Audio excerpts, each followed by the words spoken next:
We will start in 5 minutes. For now, please read the quick notes on today's meeting. Guide us in this meeting for today. So thank you so much. 5 more minutes for us before we start the session. Thank you.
Good day, everyone, and welcome to the ASPBAE's Regional Strategic Planning Workshop.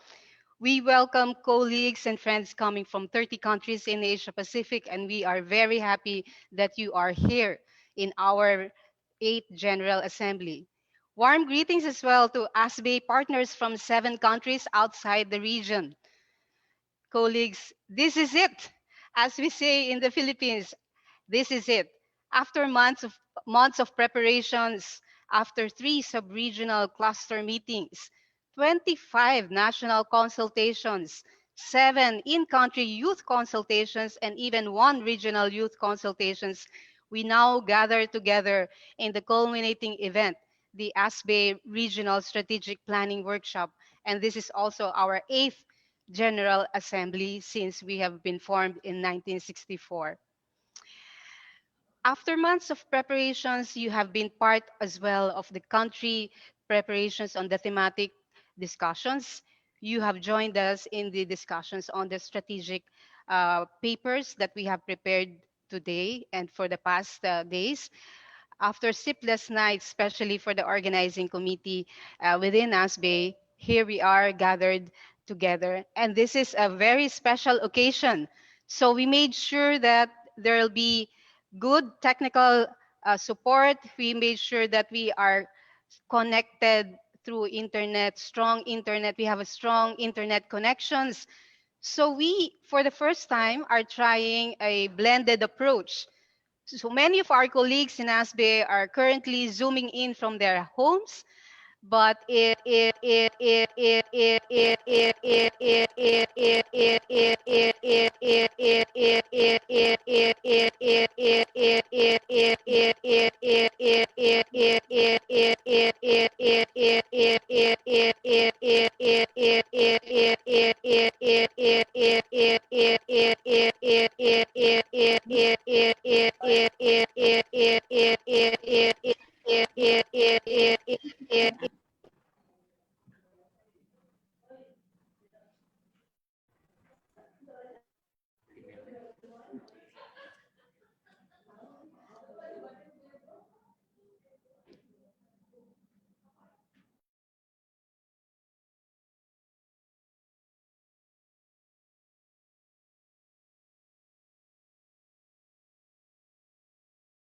Okay, so as you can see, we have a very good technical support for this workshop, and really a very active support for all of us.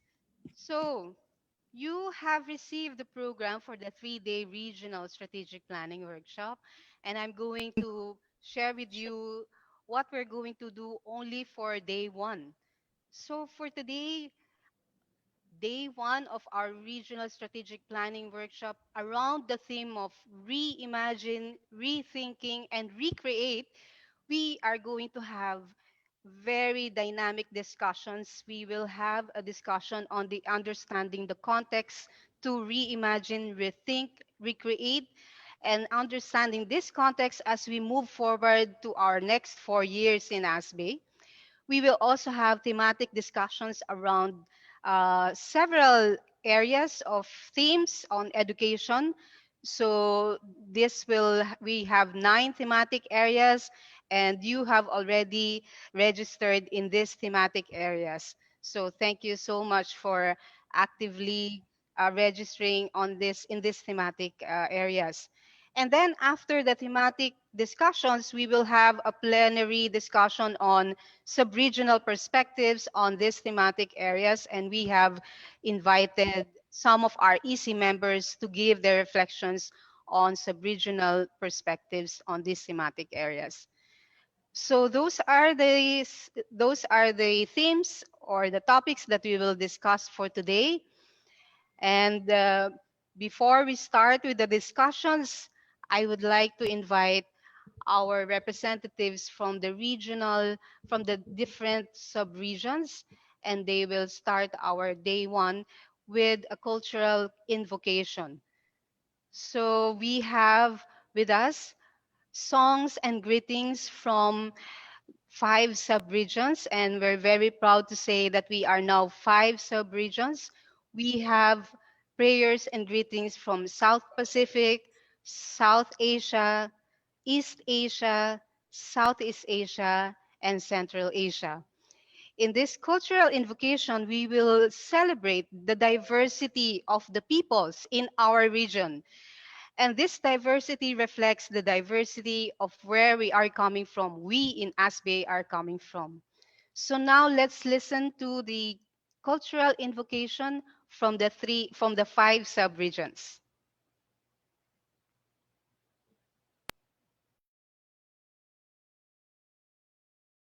Tēnā rā koutou e raurangatira mā, ko tēnei te reo pōheri no te moana nui a ki wae, kia koutou no ngā tōpito te ao nei e. Tēnā rā koutou, tēnā rā koutou, whakatau mai rā e. Malo lelei, Nisambula vinaka, talofa, taloha nei, whakalofa lahi atu. Greetings from the South Pacific. It is our wish for us to stand together and work in seeking of enlightenment. So all the best to all of us in our discussion for the 8th general meeting. Malo. Tēnā mai ngā iwi, Owe, tātou tātou we. Tūtira mai ngā iwi, Owe, tātou tātou we. Whai a te māramatanga, Me te aroha inga iwi, kia tapatahi, kia kutahira, tatou tatou e, tatou tatou e. Hia ua hei. Okay, the song is called If You're Happy, Let's Clap Your Hands. So you can join me the action part. If you're happy, let's clap your hand. If you're happy, let's clap your hand. 幸せなら態度で示そうよ。ほらみんなで手を鳴らそう。If you're happy, let's stamp on your feet.If you're happy, let's stamp on your feet. 幸せなら態度で示そうよ。ほらみんなで足鳴らそう。If you're happy, let's touch your shoulder. If you're happy, let's touch your shoulder. 幸せなら態度で示そうよ。ほらみんなで肩叩こう。If you're happy, let's slap your face. If you're happy, let's slap your face. 幸せなら態度で示そうよ。ほらみんなでほっぺならそう。If you're happy, let's wink your eyes. If you're happy, let's wink your eyes. If you're happy なら態度で示そうよ。ほらみんなでウィンクしよう。Okay. Good morning, friends. This is Zahra from Pakistan. First of all, I would like to share my best wishes to SPAE for the successful event, and then I hope that all of us will be having a great week. I'll be presenting few verses of different songs for peace, happiness, and love. कोई तो है जो निज़ाम हस्ती चला रहा है वही खुदा है दिखाई भी जो न दे नजर भी जा रहा है वही खुदा है वही खुदा है जब कोई बात बिगड़ जाए जब कोई मुश्किल पड़ जाए तुम देना साथ मेरा ओ हमनवा न कोई है न कोई था जिंदगी में तुम्हारे सिवा तुम देना साथ मेरा ओ हमनवा देना साथ मेरा ओ हमनवा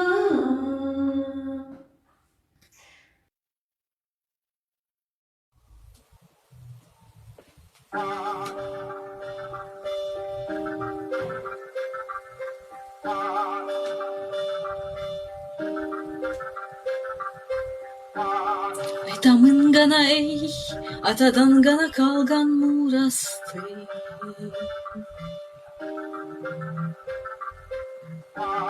Canırıp zaman ey, canımın baba saltan ulantı.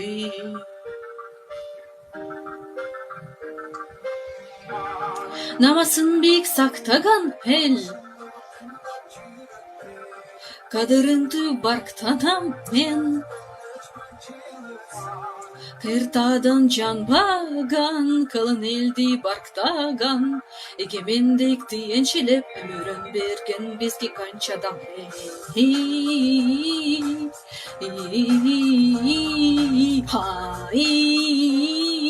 Taşta izi kalgan kırgızımdın birin kettip alıska, birin jettip cıldızga, birin jarap namıska, biri birinden talaşpa.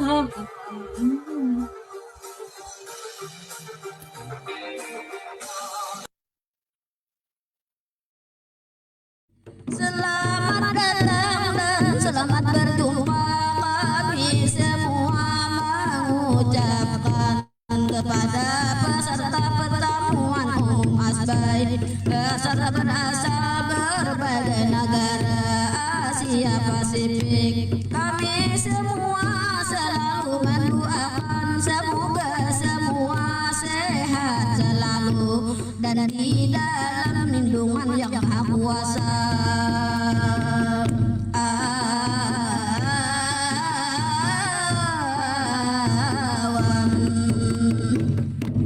Wahai bapak-bapak, ibu-ibu semua, acara ini untuk pemilihan pemimpin baru ASPBAE. Kami serta bekas semua mengucapkan selamat menjalankan tugas sehari-hari kepada pemimpin yang telah terpilih. Organisasi ini untuk memperkuat jaringan dan membangun tali silaturahmi antar bangsa dan juga negara.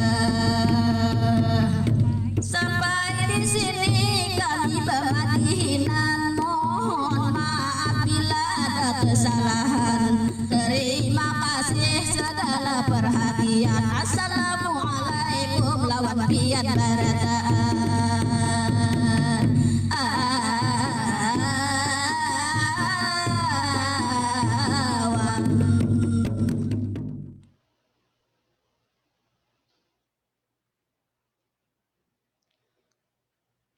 Thank you so much for energizing us.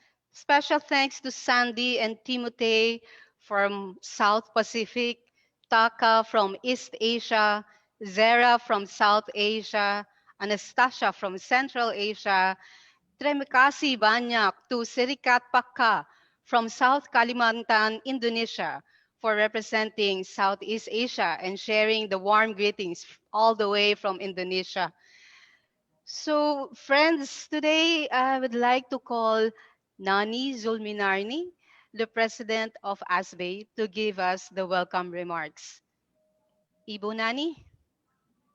Thank you, Tia. Good day, ASPBAE members, Executive Council, the Secretary General and staffs, ASPBAE strategic partners and friends of ASPBAE. Warm greetings from Jakarta. My name is Nani Zulminarni from Indonesia, the president of ASPBAE. Welcome to ASPBAE's virtual strategic planning and the 8th General Assembly in December 15 to 17, 2020.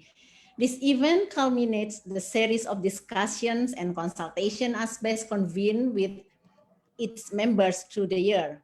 Reimagine, rethink, recreate, adapting to change, preserving the gains, ensuring empowering education and lifelong learning for all. This General Assembly is conducted in a very challenging time where the COVID-19 pandemic has upended the lives of everyone. An estimated 71 million people are expected to be pushed back into extreme poverty in 2020. 1.6 billion already vulnerable workers in the informal economy may be significantly affected, with their income estimated to have fallen by 60% in the first month of the crisis. 1.6 billion students with hundreds of millions of children and youth unable to continue their learning. But the COVID context also offers some opportunities. It has widened public policy consciousness about the broader frontiers of learning and education, the spaces for creativity in delivering quality provisioning that integrates homes, communities, and schools as arenas for teaching and learning for children youth, and adults in meaningful, relevant, and empowering ways. Therefore, we need to reimagine, rethink, recreate, adapting to change, preserving what we have gained, ensuring empowering education and lifelong learning for all. We need to take the opportunity of the changing of life during the pandemic into better life for all in post-pandemic. The new normal should be translated into equality and justice for all, equality on access over resources and opportunity, justice over control and decision making. ASPBAE's virtual regional strategic planning workshop gathers members and partners to discuss and deliberate on ASPBAE's future work, forward crafting its strategic plan 2021 to 2024. In particular, it aims to offer space for us to jointly deliberate on ASPBAE's future direction, collectively analyze the emerging thematic areas that ASPBAE needs to be attentive to, and over a steer on ASPBAE strategies and ways of work to more effectively advance inclusive, equitable, quality basics, youth and adult learning and education for all. This space also to attend to governance matters, notably to receive the report of the Secretary General and formally meet ASPBAE's new leadership, which has been elected for 2021-2024. We also will share perspectives, learn from each other's work and experiences, and jointly celebrate ASPBAE's work and achievements over the last 4 years. The discussion in this regional workshop will build on deliberation undertaken during national consultation, sub-regional, cluster and thematic working group meetings, and regional youth forum convened from June to November 2020. In this discussion, ASPBAE's member and youth appraise the development and education context in their countries and in the region, reflected jointly on ASPBAE's work over the last 4 years and over recommendation on ASPBAE's future course. In this regional workshop, it is envisaged that the discussion go deeper in the analysis of thematic areas, identify in the early members and youth discussion that need more attention. Some of these are issues and themes that ASPBAE has been working for a long time, but where we also still need to be recontextualized to keep in step with more current demands and realities, particularly post-pandemic. Some areas are relatively new also for ASPBAE's work, which will need more exploration and deepen analysis. It is also hoped that the members can reflect further on the strategies pursued by ASPBAE to validate what needs sustaining and over a steer on new approaches and better ways of working. On behalf of the Executive Committee, Executive Councils, Secretary General, and ASPBAE staffs, I would like to say thank you for your generous time to fully participate in these 3 days events in the mid of your busy time at the end of the years. We hope you will find the fruitful discussion and learning during this GA. Stay healthy and happy, everyone. Thank you. Back to you, Tia. Terima kasih, Nani. Thank you so much for the warm welcome. As Nani mentioned, we are here to gather our wisdom and also plan out our future work with at least for the next 4 years. And to help us steer our work is, of course, the important role of the Executive Council. So today at this point, I'm going to call Maria Khan to introduce the Executive Council that has been elected for the next 4 years. Maria? Well, thank you, Thea, and my warm greetings to everyone.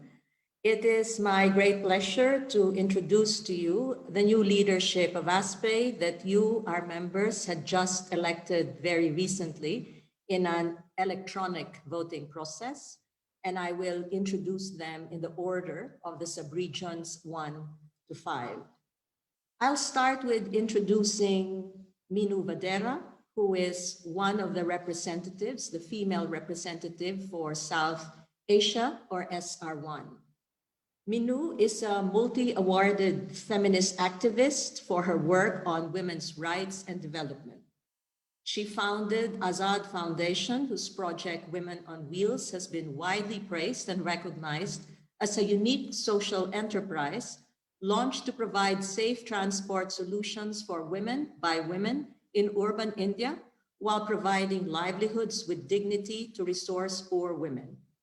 Minu has many years of experience in development work in India and abroad, including as country director of ActionAid in Uganda. Minu has actively been involved in ASPBAE's initiatives, especially on skills for decent work for marginalized women. Congratulations, Minu, on this new role that you are taking on, building on your role now as an incumbent member of the Executive Council. Thank you, Maria. A second representative from South Asia, the male representative, is Ehsanur Rahman. He is from Bangladesh. Ehsan is a highly experienced educational professional with specialization in literacy and continuing education, and he now helms Dhaka Asanya Mission, one of the most respected NGOs in education and health in Bangladesh.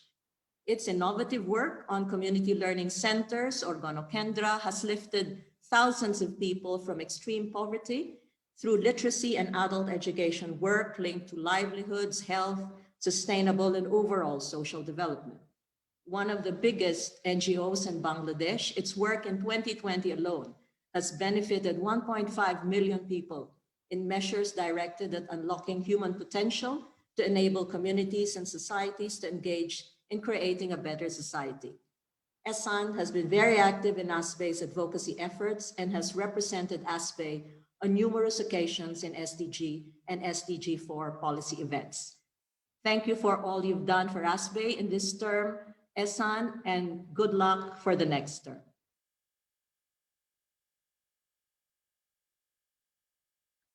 Moving on to East Asia co-leads, our representative, female representative for East Asia, or SR2, is Eri Yamamoto from Japan. Eri is Secretary General of the Shanti Volunteer Association in Japan and Country Director of SVA Afghanistan. SVA is a Japanese NGO dedicated to providing educational support and emergency relief activities. They currently implement educational assistance projects, including school construction, capacity building for teachers and librarians, and the development of learning materials for refugee camps in a number of countries in our region. In addition, the organization supports victims of man-made and natural disasters, both overseas and inside Japan. Their programs are in Myanmar, Nepal, Afghanistan, Thailand, Cambodia, and Laos. Eri has been one of the course directors of the ASPBAE Basic Leadership Development course during her term in the ASPBAE Executive. She is an incumbent, and also best wishes for your next term, Eri. The other representative for SR2 is a new member of the executive. This will be his first term.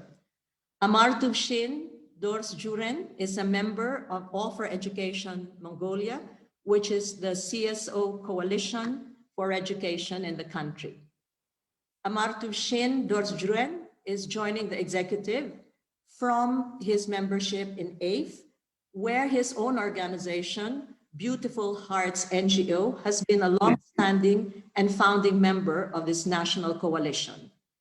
His NGO works on issues of gender-based violence, especially sexual violence against children. His day job is an associate professor at the National University of Mongolia. Greetings to you and congratulations on this new role, and we look forward to working very closely with you in the next 4 years. Thank you.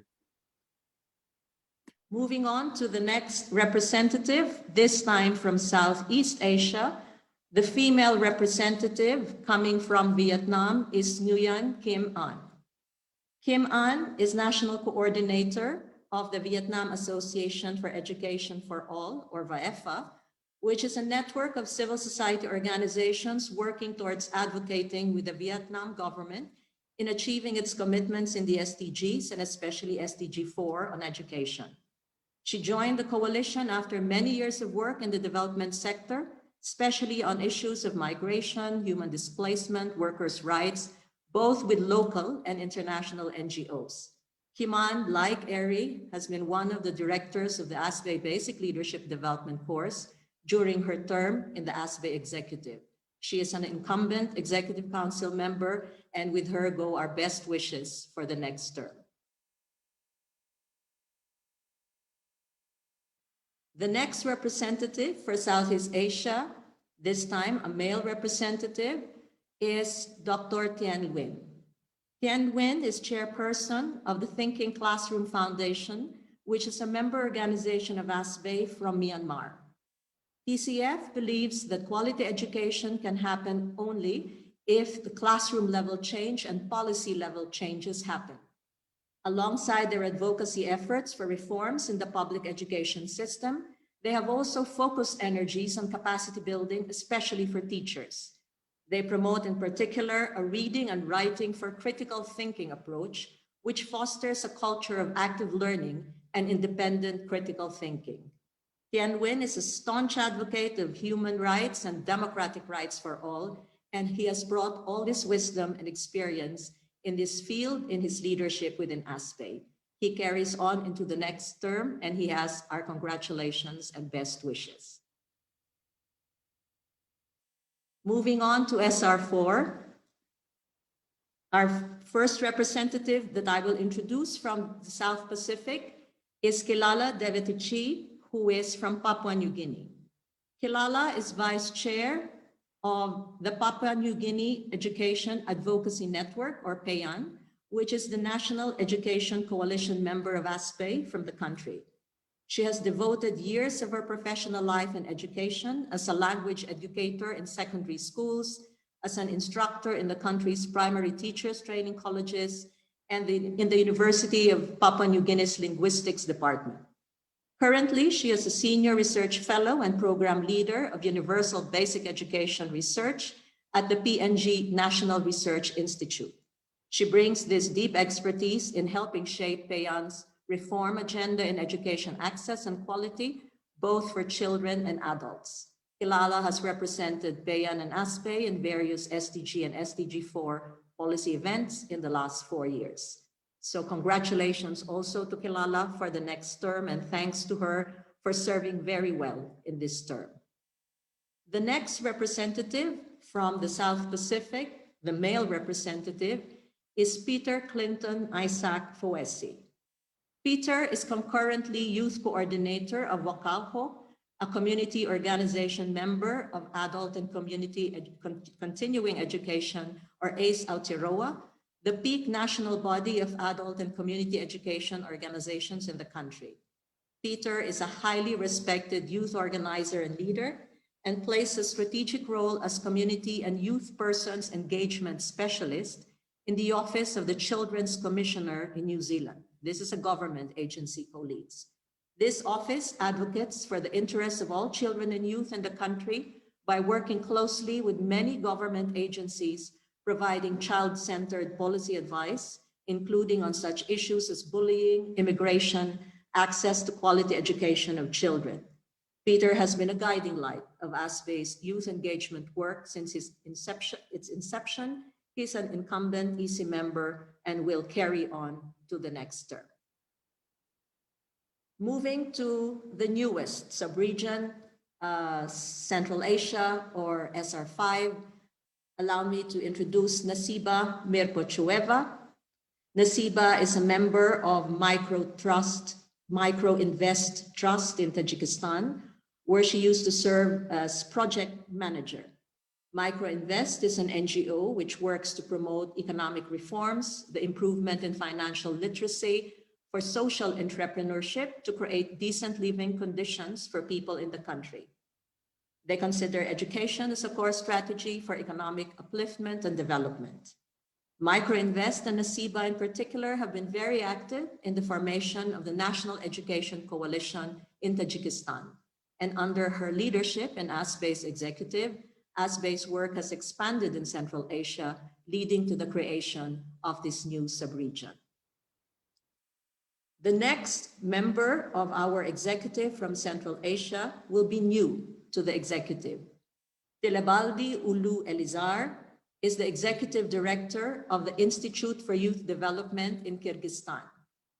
IYD is one of the leading organizations in Kyrgyzstan working with young people and promoting the development of youth policy. It strives to bring together stakeholders to address issues that young people face in Kyrgyzstan and advocate for young people's increased participation in decision-making processes. They also undertake work on peace and conflict prevention to eliminate ethnic and religious strife. Elizar is a multi-awarded activist for his work in the promotion of youth issues, and we are confident he can help further strengthen ASPBAE's youth engagement work. Welcome to the Executive Council, Elizar, and best wishes for the work ahead. Colleagues, those are the representatives from each of the different subregions in ASPBAE's executive for 2021 to 2024. And you may have heard that many of them are actually in the current executive. And this bodes well for the future because ASPBAE will have a very experienced team at its helm. But let me pause here before I introduce the final elected member of the executive to recognize and thank one member of the incumbent executive whose term ends now in 2020. Bachargal Batkuyag, outgoing Executive Council member from SR2, heads the Mongolia Education Alliance, which has pioneered work on education for citizenship and democracy in the country, and was one of the founding members of the National Coalition in Mongolia. We offer our deep thanks to Bacha for all of his competent work in the executive and for everything he has offered in the leadership of ASPBAE during his term. Last but certainly not the least, I have the pleasure to present the ASPBAE president for 2021 to 2024, Nani Zulminarni. Nani, as she introduced herself earlier, is our incumbent president, and in that role also represents ASPBAE in the executive committee of the International Council for Adult Education as vice president for the Asia Pacific. Nani has led and developed several initiatives on women's education for empowerment, but her outstanding contributions have been in her leadership of an NGO in Indonesia called PECA. In 2001, Nani founded PECA, or Women-Headed Family Empowerment, Women-Headed Household for Family Empowerment, which focused on empowering female heads of families who are the poorest of the poor in Indonesia. Through the years, PECA has accompanied over 100,000 women-headed families in over 2,500 self-help groups across 20 provinces in Indonesia, fighting for their education, economic, legal, social, and political rights. PECA has received many awards for his work under Nani's leadership. And Nani has also headed various international civil society networks advancing the rights of women. A leading light in education and gender equality, we are very proud to have Nani and count Nani as our own. So colleagues, those are the members of our new leadership, and I am sure they will do us very proud as they lead our organization through undoubtedly challenging times, but certainly a time of great optimism and opportunity as well. So Nani, over to you to complete the picture as far as the new leadership of ASPBAE. Thank you, Maria, for the introduction, and congratulations to all the EC members, and we will work together with the members to make our dream come true. So we have been referring to our impending leadership change in ASPBAE for some time, so this should not come as a surprise. By the end of this year, Maria Khan, our Secretary General, by her express choice, will step down from her role as ASPBAE Secretary General after 25 years of dedicated exemplary service. As ASPBAE Secretary General, Maria competently and capably steer ASPBAE from a relatively small regional education NGO to become one of the most respected, credible regional civil society organization for education in the global arena, an exceptional achievement by any measures. ASPBAE under Maria's leadership has grown to be truly representative of the rich and deep tradition of civil society in the Asia Pacific, advancing the right to education and lifelong learning through advocacy and practice at the grassroots, national, and international level. As part of her legacy, ASPBAE has on a deep bench of highly capable leaders, more than able to build on the strong organizational foundation established during Maria's term as ASPBAE Secretary General, anticipating the significant changes that leadership shifts of this kind can unleash. The ASPBAE Executive Council has been working with Maria to set in place the processes needed to ensure a meaningful and smooth turnover of leadership. At the end of a comprehensive executive search and selection processes that included well-publicized advertisements, detailed applicants' interviews, consultation, and easy deliberation and assessment, the Executive Council in July 2020 appointed Helen Dabu as ASPBAE Secretary General effective January 1st, 2021. Helen's come with a solid track record in advocacy, capacity building, institutional building, and networking in the region. She has dedicated her professional life to championing human rights as a practicing lawyer, defending migrant workers' rights through strategic litigation and parliamentary engagement, and in her work with ASPBAE, staunchly advocating for education as basic human rights. She trailblazed ASPBAE's effort to facilitate the formation of national education coalition in countries where they didn't as yet exist and where ASPBAE memberships and linkages were thin, like East Timor, Vietnam, Myanmar, Mongolia, and co-managed ASPBAE's extensive capacity building for advocacy program. One of the emerging global CSO leaders, Helen Dabu, currently represents civil society in the board of the Global Partnership for Education, or GPA. Let's join me to warm welcome Helen. Helen, the floor is yours.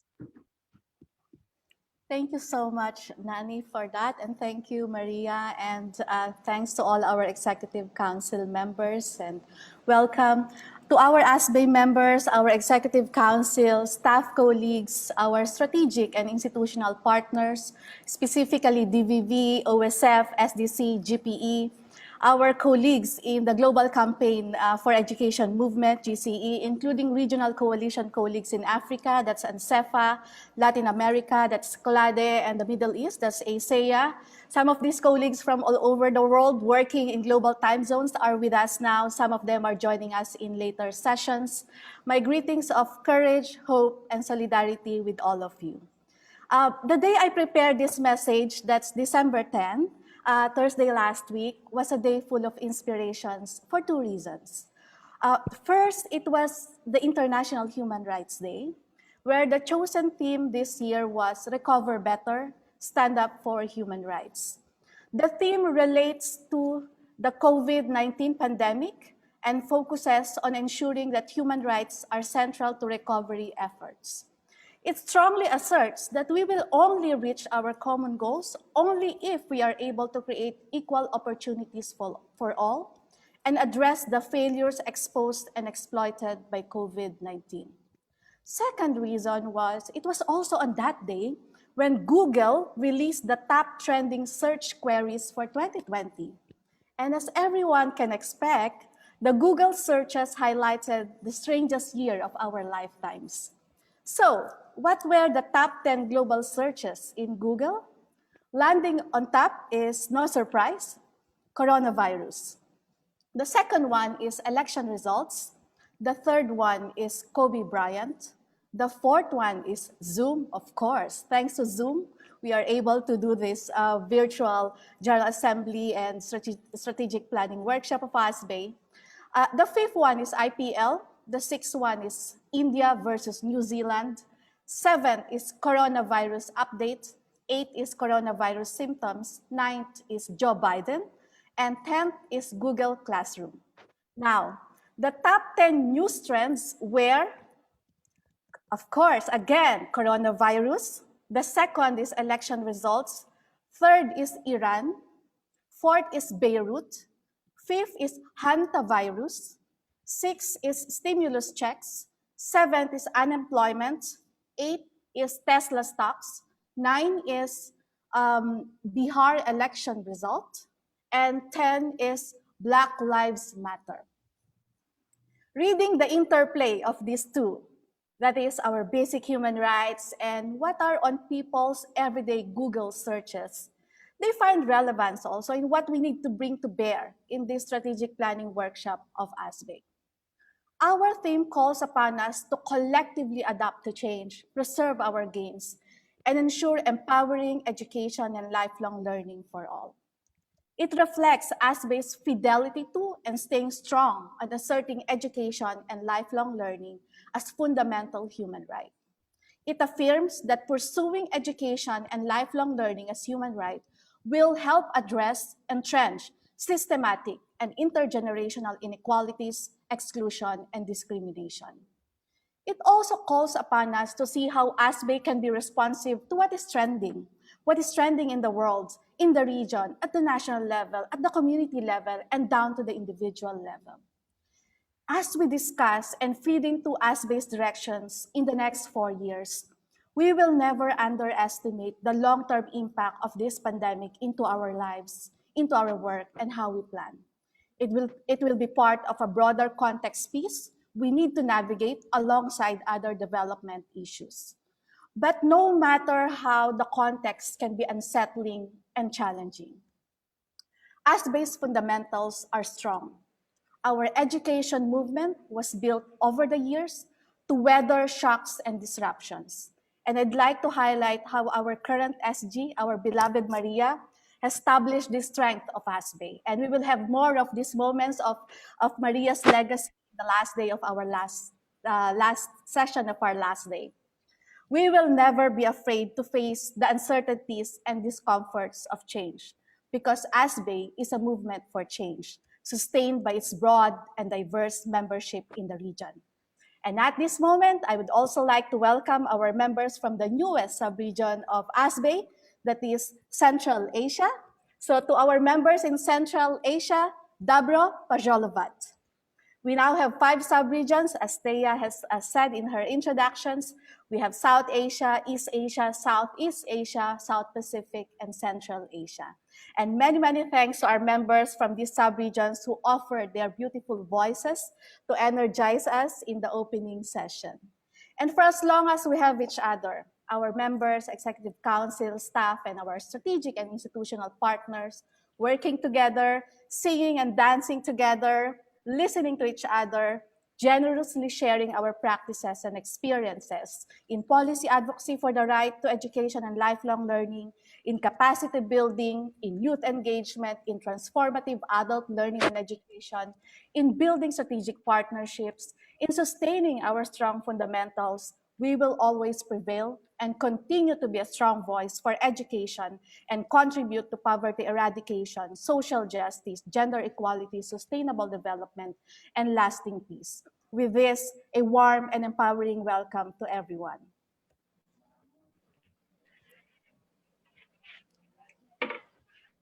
Thank you, Helen. Thank you. So now I think it's back to Maria or Tia. Yeah. Thank you so much, Helen. And I would like to propose to welcome Helen as Secretary General. Let's do the rain clap. Helen mentioned that ASBAE is a strong network, and we know that this has been built through years of coming together. So like the rain, we should come together and continue the work of ASBAE together with Helen. So let's do the rain clap. This is how we do it. Okay, let's start with one drop of rain like this. So we do one finger. Let's do the clap. I hope you're doing the clap. I cannot see the gallery, but I'm hoping you do it.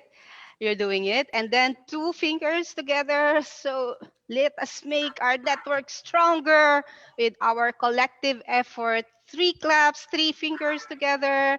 4 claps, and then 5 all together. Welcome, Helen, and all the best together with the network. Thank you so much.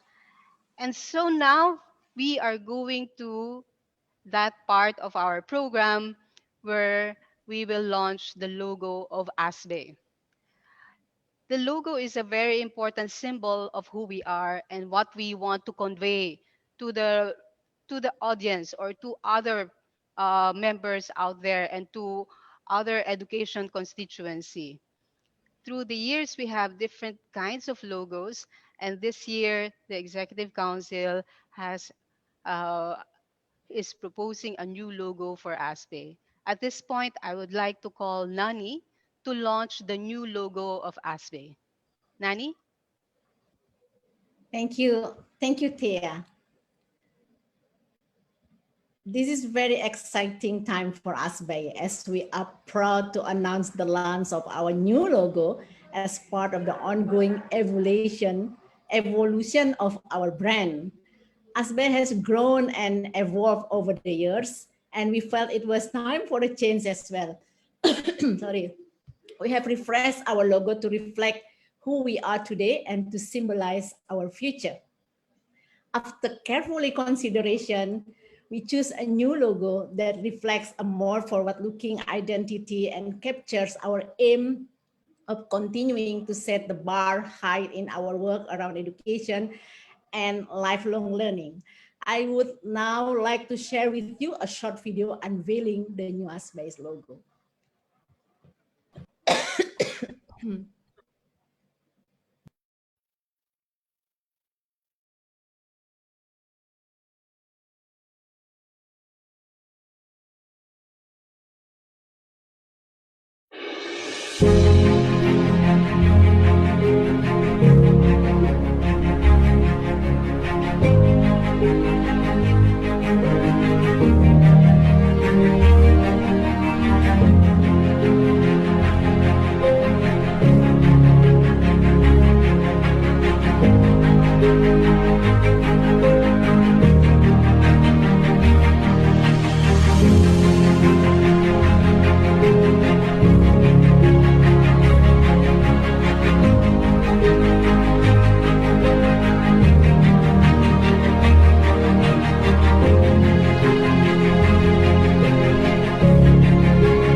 So, although the brand has evolved, ASPBAE wants to stay true to its roots at the same time.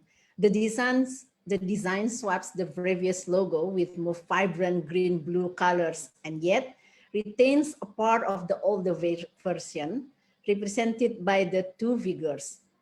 Taking this approach of rebranding and also carrying forward from the past, we bring a design more in line with ASPBAE's commitment to its work in a fast-changing world and in diverse development and education contexts regionally and globally.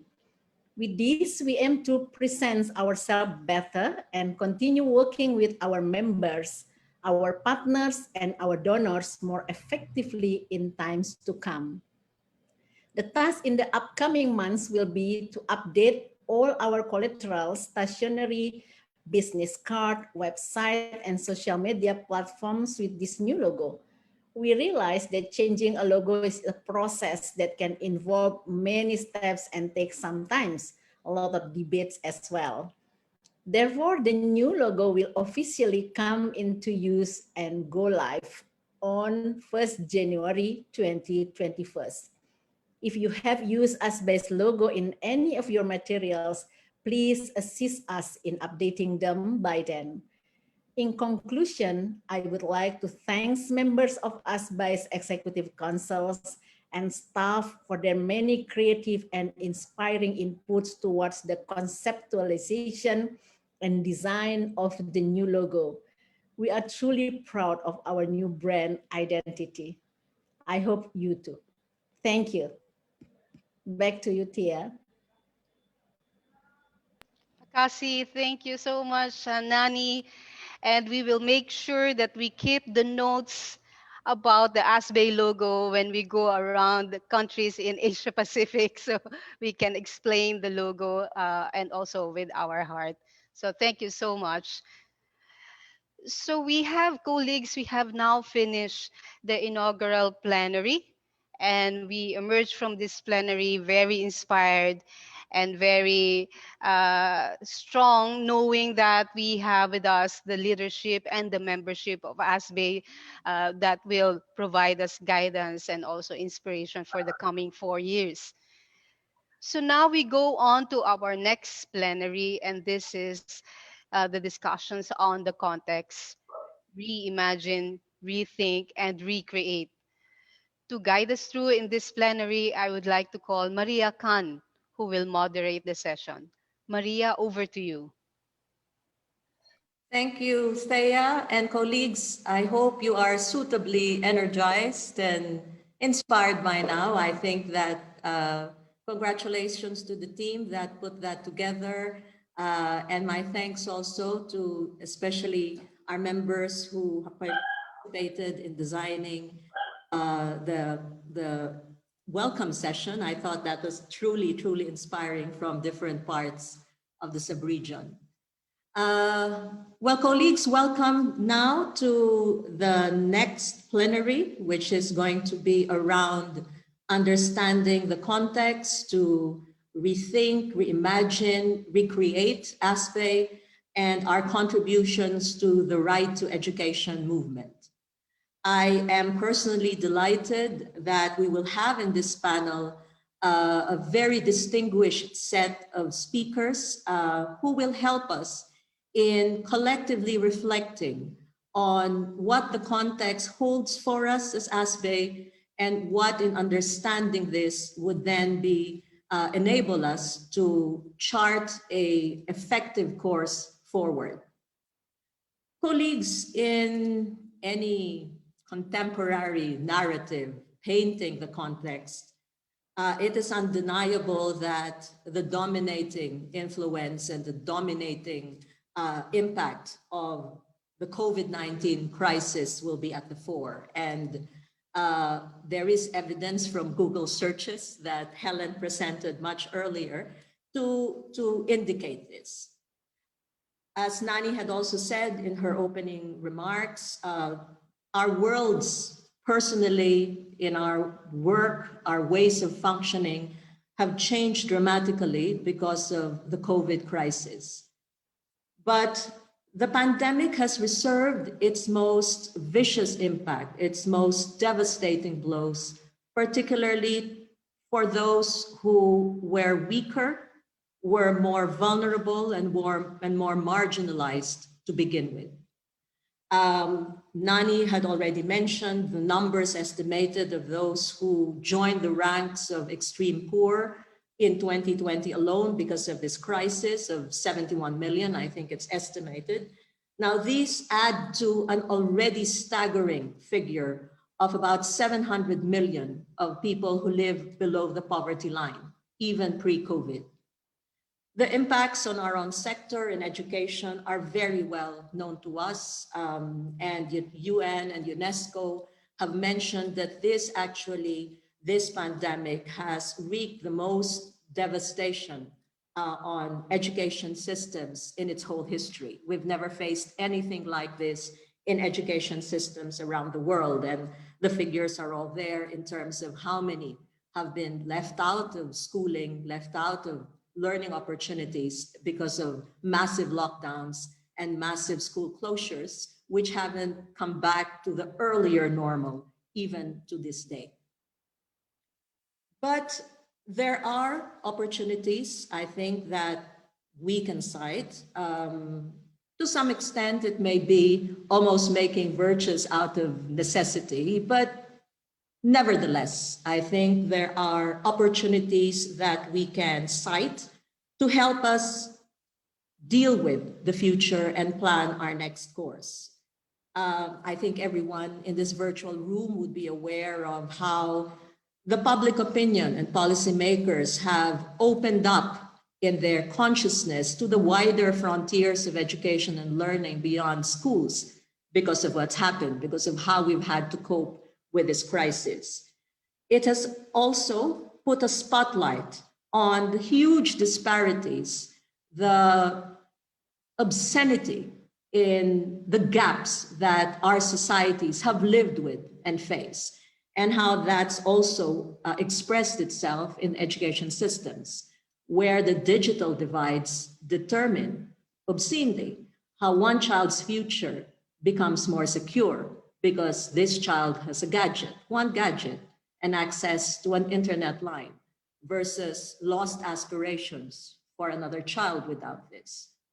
It has also brought to the foreground what short-sightedness and years of neglect of the public service system of education and health and of the lack of social protection have led us to where we are now.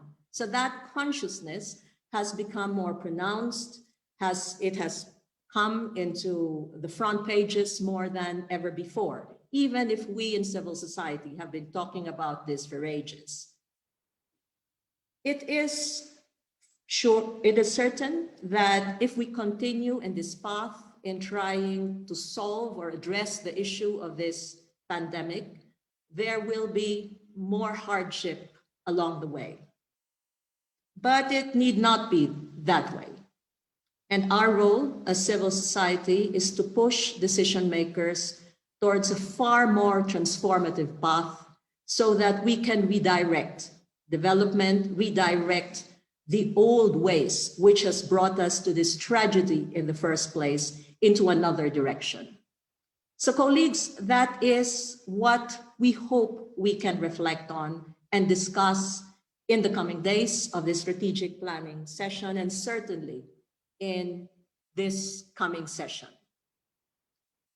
I have with me in this conversation that we are about to have, as I said, leading lights in the education rights movement. And colleagues, I'd like to introduce them individually first before we embark in the conversation in this session. Let me begin with Lalita Ramdas.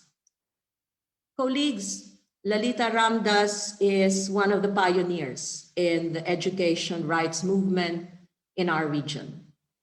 It's on her shoulders and the shoulders of activists like her that we are able to stand tall in relation to our attempts at policy engagement in regional and global policy arenas at the moment. Lolly was there during the Jomtien conference, but unlike us, when we were in Incheon or even in Dakar, where we were allowed in the debate rooms, in the rooms, the boardrooms where the decisions were being made about this, they were not allowed even an inch closer to the hotel, let alone inside the boardroom, making these decisions. But they carried on in articulating the value of civil society engagement in policy, that they demonstrated it powerfully, and they articulated a very strong and advocacy around transformative education for all, which we carry today. Lalita has then since become the first Asian woman president of the International Council for Adult Education, and then has become the international chair of Greenpeace International. Lalita is a leading human rights activist, a peace advocate, and an advocate for gender equality. Lolly, we're very pleased that you can join us this morning. Moving on, colleagues, a second distinguished member of our panel is Refat Sabah. And Refat is the president of the Global Campaign for Education. I first met Refat when he was an activist for teachers' rights and for capacity building for teachers. And he had a vision. He attended a board meeting of the Global Campaign for Education when I still was part of the board.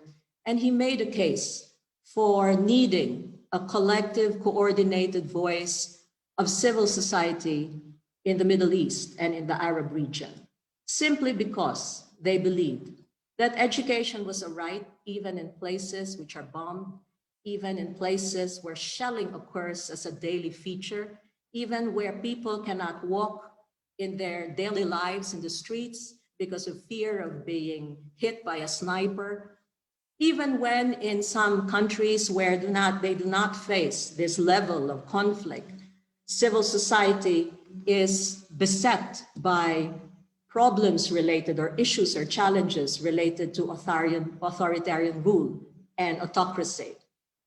They believe that they can set up a regional coalition for education of the Arab region, and they successfully have.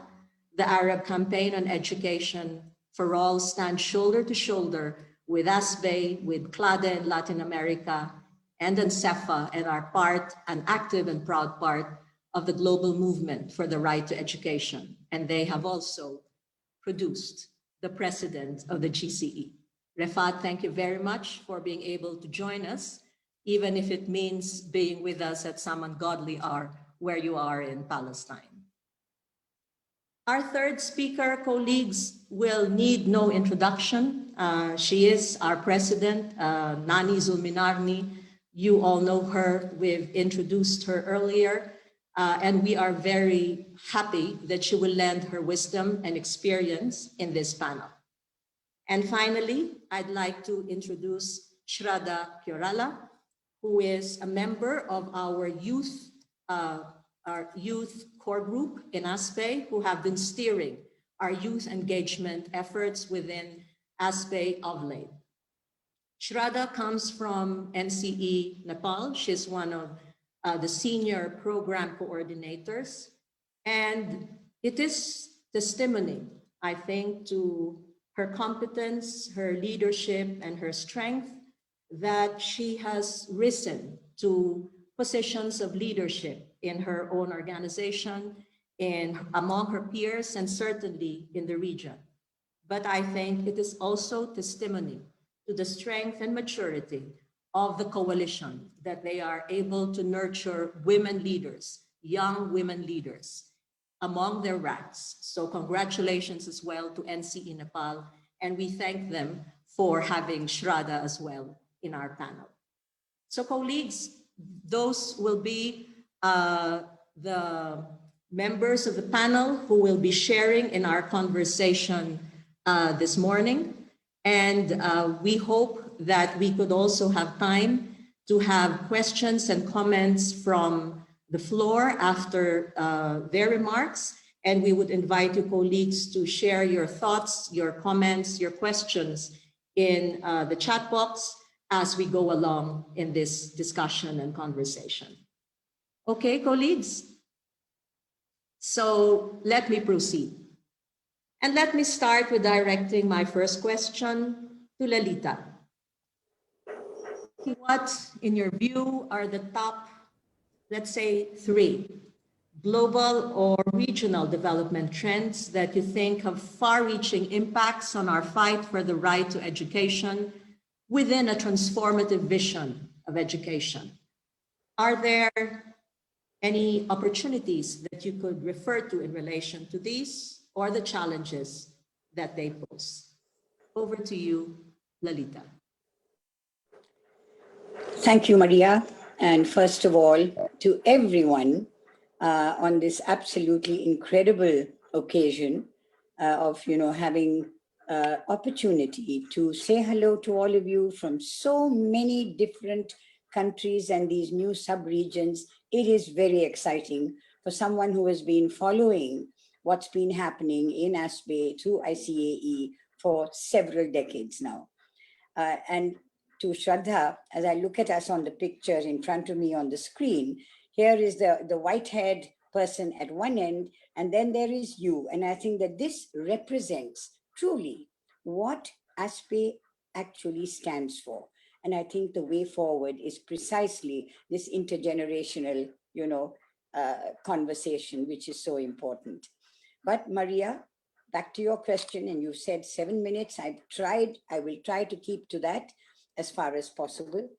I will begin basically by expanding and taking the initiative to move from 3 to 5, what I see as the critical key global developmental trends, which I think already are impacting our lives. And I'm just clubbing these under 5 broad categories as socio-ecological, socio-technological, socio-political, socio-economic, and socio-cultural. Let me briefly say why I have selected these. The pandemic has come in for a huge amount of attention, conversation, notice, and I will not specifically dwell on that, but I think that comes under the entire category of socio-ecological. I think we have to factor in climate change, the global energy transition, and its overarching and wide-ranging impact on every aspect of human existence, and therefore the challenge in the educational field. The question I have, which I think we need to look at, is can development in its current form truly be sustainable?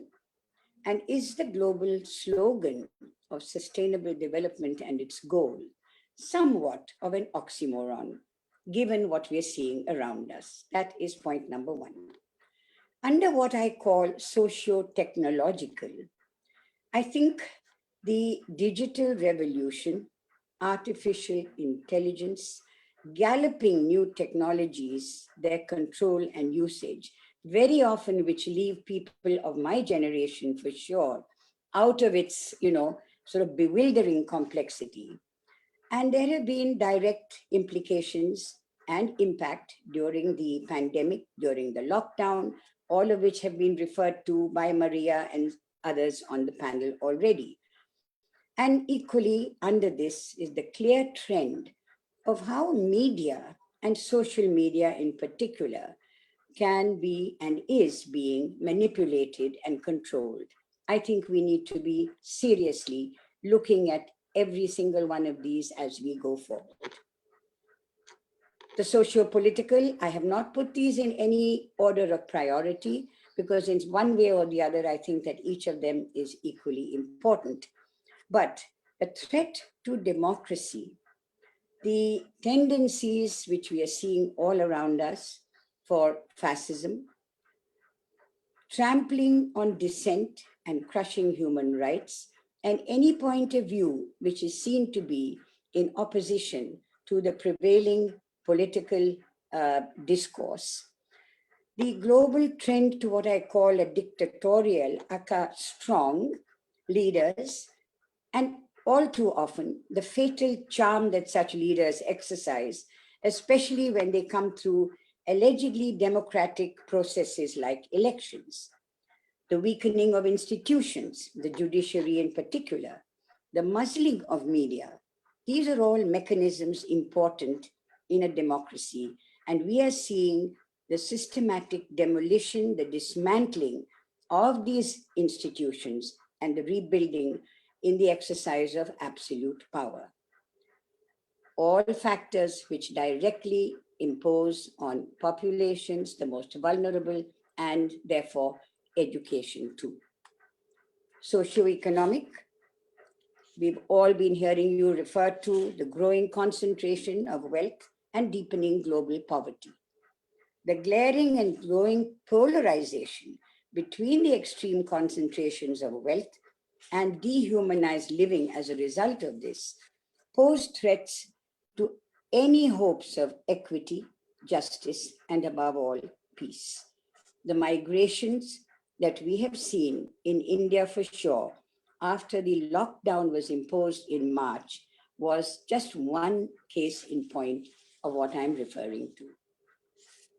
Under the umbrella of socio-cultural, I want to flag particularly the continuing power of patriarchy, of religious fundamentalisms, of race, of caste, and gender, violence against women, and the sexual control as means utilized by both families and the state. An alarming trend here too is that this increased brutalization and lack of compassion in the exercise of political and state power is also bringing a strange and worrying element of acceptance and legitimacy. And straddling all of these is what I want to term an overarching and an almost triumphant militarism, which increasingly permeates the cultural, the economic, and the political spheres as never before. With digitalization, artificial intelligence, media, whether it's social or other, all very exciting when you look at it from one point of view. But if they are, as they are increasingly becoming, willing handmaidens of the state and the oligarchs who run and control what many do refer to as a deep state, then the challenges to us are enormous. But where there are challenges, yes, there are huge opportunities. The ASPBAE mission, let me briefly revisit it, is to work towards securing the right of all people to basic, youth, and adult education of good quality, contributing to poverty eradication, social justice, gender equality, sustainable development, and a lasting peace.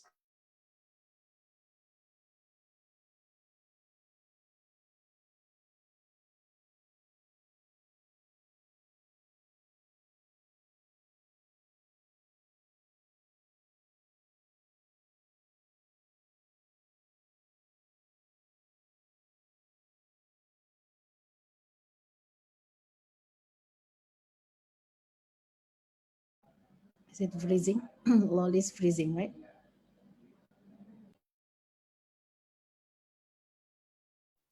It seems Larita's internet has hung, right? Not, but colleagues, you can still hear me. We're still connected otherwise, right? Yes, I can hear you very well, Maria. Okay, now Lalita is back. Lalita, I think you were hung for a few seconds. Let me unmute. Okay, I'm back and I'm almost through. I'm sorry, I've obviously not at all, not at overrun. Okay. So washing one's hands of the conflict between the powerful and the powerless means it is to side with the powerful and not to be neutral. I think these are principles in our educational work that we need to factor in as we go forward. For many of us, the real potential of institutions like ours, the movements, the institutions of popular education, education for conscientization has the only real chance of subverting, challenging, and bringing about the change that we talk about. And I will flag just 3 contemporary such examples that provide me and several others with both optimism and hope for the future. One is the Black Lives Matter movement across America. I think this has been one of the most powerful expressions of how, in the face of the most powerful machinery in the world, people have chosen to come out on the streets despite COVID-19, despite lockdowns, and say what has been within their long suppressed minds and hearts and souls and speak out about it. The second has been an example from India, the nationwide protests on what we have called the CAA, which was a discriminatory, the Citizenship Amendment Act, a discriminatory legislation seeking to create divisions based on religion, and amazing leadership displayed by women who took the lead in this extraordinary people's movement. And absolutely as I speak. There are farmers who are coming together right across northern India, currently challenging the might of the Indian state, again, because of certain, what they see as completely unjust and illegal laws. Now, each of these in their own way have been more or less spontaneous comings together by people who ultimately it will be people power, in my view, that we need to be actually energizing and working with. And each of these are challenges and opportunities. So for me, the choice for us as educators is clear. Our mandate is already out there. It is up to us to go to the people, listen to them, learn from them, and work with them. This is what Lao Tzu said many centuries ago. And maybe this is the way, truly, we will reimagine, we will rethink, and we will recreate. That's what I have to say for a start. A luta continua, and the struggle will continue, as I have seen over 40 decades of my own work and experience. Thank you again, Maria, for giving me this opportunity. Thank you very much, Lalita, for those wonderful and very thoughtful interventions and inputs. Well, certainly we have a challenge of making sure that the education that is promoted in especially the public system and elsewhere is not one that simply perpetuates the injustices, the order that Lalita described, that is actually bringing about all these issues, the challenges and the problems that we face as humanity. So what is an education that can transform, and how do we make sure that that is the education that is in the mainstream, is a challenge for all of us. Let me now invite Refat with a similar question that we had posed to Lalita. In your view, from the part of the world where you are and as the president of GCE, Refat, your thoughts on the top 3 or more challenges or development trends which inform our work.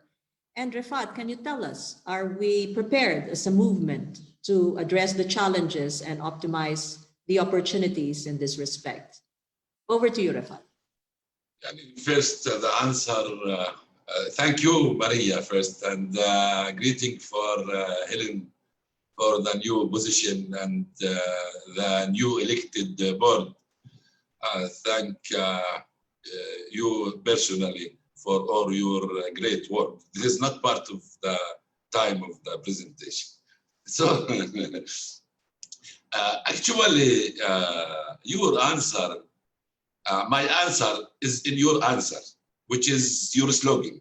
We create, we recreate, we rethink, we replan. This is, I think, where we have to put our thoughts, because as the new, I read a new report saying the movement, the organization, they have 3 options. Either they will die quickly, or they die slowly, or they have the choice to rethink and to replan and to recreate again their roadmap. So I think we are afraid from this pandemic that it will push us another back, 10 years back. So I think one of the most important trend is the financing education, which is linked to the strong education system. This is what we discovered, that we have really weak education system in all over the world. I do believe that the impact of the pandemic has the same everywhere in different levels. So the financing education, even if from my region perspective, is the most urgent issue. You know, it's linked with what we have been fighting for 20 years ago, the free and complementary education. Now, those who don't have money, those who is living in marginalized area, those who don't have this capacity, when we speak about adult education, they are losing their right to access the education, because now with the learning distance, the people, they need the tools, they need the technology. And we are afraid that this technology will end up in the hand of the private sector. Whereas now the private sector, they are preparing themselves to attack all over the world. They are now, believe me, they are now in the dark rooms. They are planning how they control the world economy. And so the right to education, the free and complementary education really is under risk. And the most group who is under risk, if this happens, is the woman. You can see it everywhere. Now, when the family have choices, they choose the boys. And it was a dream, but now it's reality. Now even the violence against women has been increased. Here in this region, it's really scary. This pandemic, I don't think the pandemic brought the violence. The violence there, but the pandemic, it's making it clear. And we now see it clearly. And especially when we speak about education to the girls. Now, if you go to the Yemen, Somalia, Sudan, all this, in this conflict area, the woman is stopped to go to school. So the situation was very difficult. With this pandemic is disaster for that. The second trend, which is also, I think my friend Loli mentioned it, is about equality, equal opportunities and non-discrimination. Now we can see this trend of even racism. This is the pandemic. It's helped us to see the things more clear in the discourse that you can see when the American election, the new liberalism, which is represented by Donald Trump, was clear in their discourse. The hard racism that they actually try to cover the world with it. So when you speak about non-discrimination, it's not just among the families even, or in the countries, or between the countries at the regional level. It's became between the world, the non-discrimination. Now, when you speak about the access to education, those countries who have the technology is much better than those countries who don't have. In the country itself, those rich people who have the ability to buy the technology tools, it's not similar to those who cannot buy anything. So, and the problem is with the education policy. The education policy, when they closed the school, they didn't look in the eyes of the people. Even they didn't see the poor people. They didn't see the woman, the female, the teachers female in all over the world. The policy just they thought is that the male is like the female. The teacher male is like the teacher female, and they put their policy, and after that they discovered that the load on the woman, the teachers female, is much, much more than they are thought. But they didn't, because they, in the past, they didn't build the system on gender equality. Now they are facing really a problem where they cannot, if they want to do gender equality, they have to go back and to rebuild again the educational system. And this is, I think, your slogan, to rethink, to replan, to recreate again. This is really, we have to rebuild our philosophy again, to rebuild our structure in the educational system again. And this, it's need the participation of the people, the participation of the woman, the participation of the movement. Here, the role of the movement come, Maria. GCE cannot just work on activities based, you know, and just GCE and the other ICAI, all the movement, they have to rethink again and to create another trends, another roadmap for them in order to build their work on hope, not on expectation. If we build our work on expectation, nobody will respond, then the people will reach the depressed level. So all of us, we have to build our work on hope that we can do it, as Obama said, but like we can do it. Yes, if we give the people hope that they can change. Otherwise, believe me, all of us will be slaves. If we just follow a project here and a project there, and we just stick to our national interest, not to the global interest, believe me, all the poor in all the South and all the poor will be slaves to the new economic structure in this world. The other things I think which will we have as movements to look at it is the teachers. We discover today is the Teacher Day in Palestine, actually.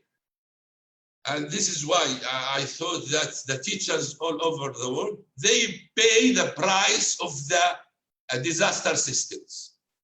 They pay the price of the disasters, economic systems, culture system, health system. The health system, even in our country, they didn't cover the teachers. The teacher in the eye of the government is nothing in our part of this world. In the South, the teacher salary is nothing. The dignity of the teachers is really under threat, under risk. The appreciation of teachers in the society is nothing. That's why if we have a very good structure of educational system and we have adequate financing for education and we don't have teachers who feel that they have dignity, what we can do? So our trend should be, the teachers should be the top because they are the engineering of our mentality. They are much important of the engineers who do the roads. Those who really engineers the mentality of the people is much important. Those who build the building, the bridges, and all these things. So the teachers should be in our eyes. It should be in the center of our future plan. And finally, the inclusion. This is very important because the inclusion is not just for the people with disability, but all different kind of the weakness people that they find themselves very weak in this pandemic. Maria, when we speak about adult education, now in this pandemic, who pay the price? Those women who sell in the streets, those workers who have just limited contracts. And we discover that 100,000 of workers, 100,000, millions of women, they don't have contract, they don't have health insurance, they don't have even social insurance, and they found themselves in this pandemic with nothing. With nothing, not just with financial or with health insurance, but also without capacity. Even when we speak about the poverty is lack of capacity, those adults, they found themselves without nothing. That's why most of the organization we discover as NGOs, as civil society, why didn't give them enough. We didn't give capacity building to those people to overcome their crisis when we reach this kind of things. And I will end my speech in the answering the second question. I think if we want to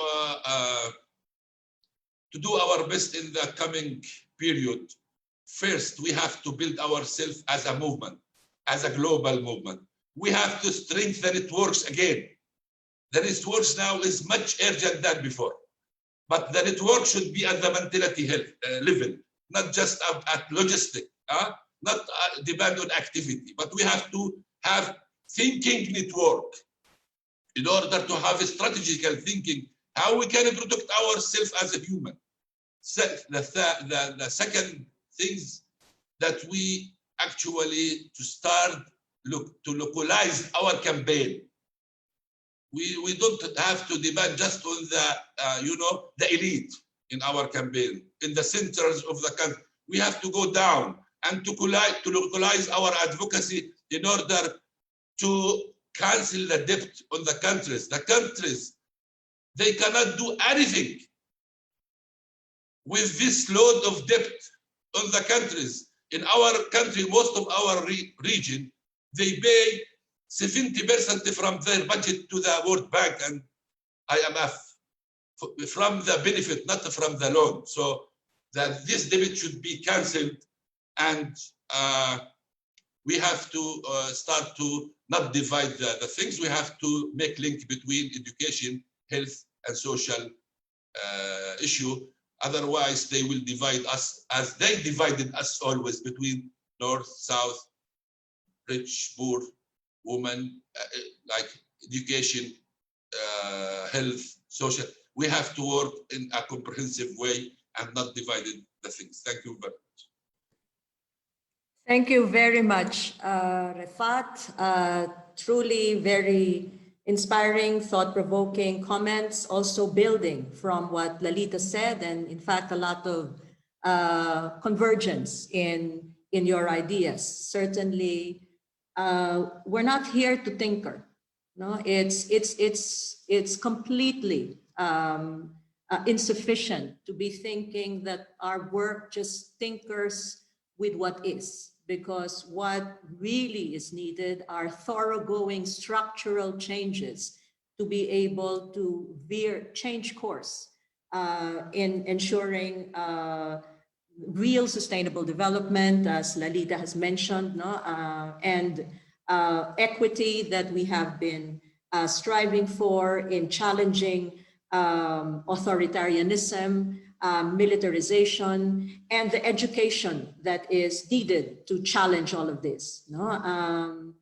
And Refat, very interesting comments about how the movement can better strengthen itself, its ability to be open to change, its ability to interact more effectively with other sectors so we don't stay in our limited silos in education, of protecting our own, no? Of protecting teachers, of protecting teachers not only in the formal system, but in the non-formal sector, as you said, because who then will train all of those, for example, who have been massively affected by the crisis, the COVID crisis in terms of unemployment. You don't rely on school teachers for that. You rely on trainers in the non-formal education system, and yet that is the most disenfranchised sector of education. So these are ongoing challenges that we face, and our movement will have to be prepared to deal with this as a movement, a political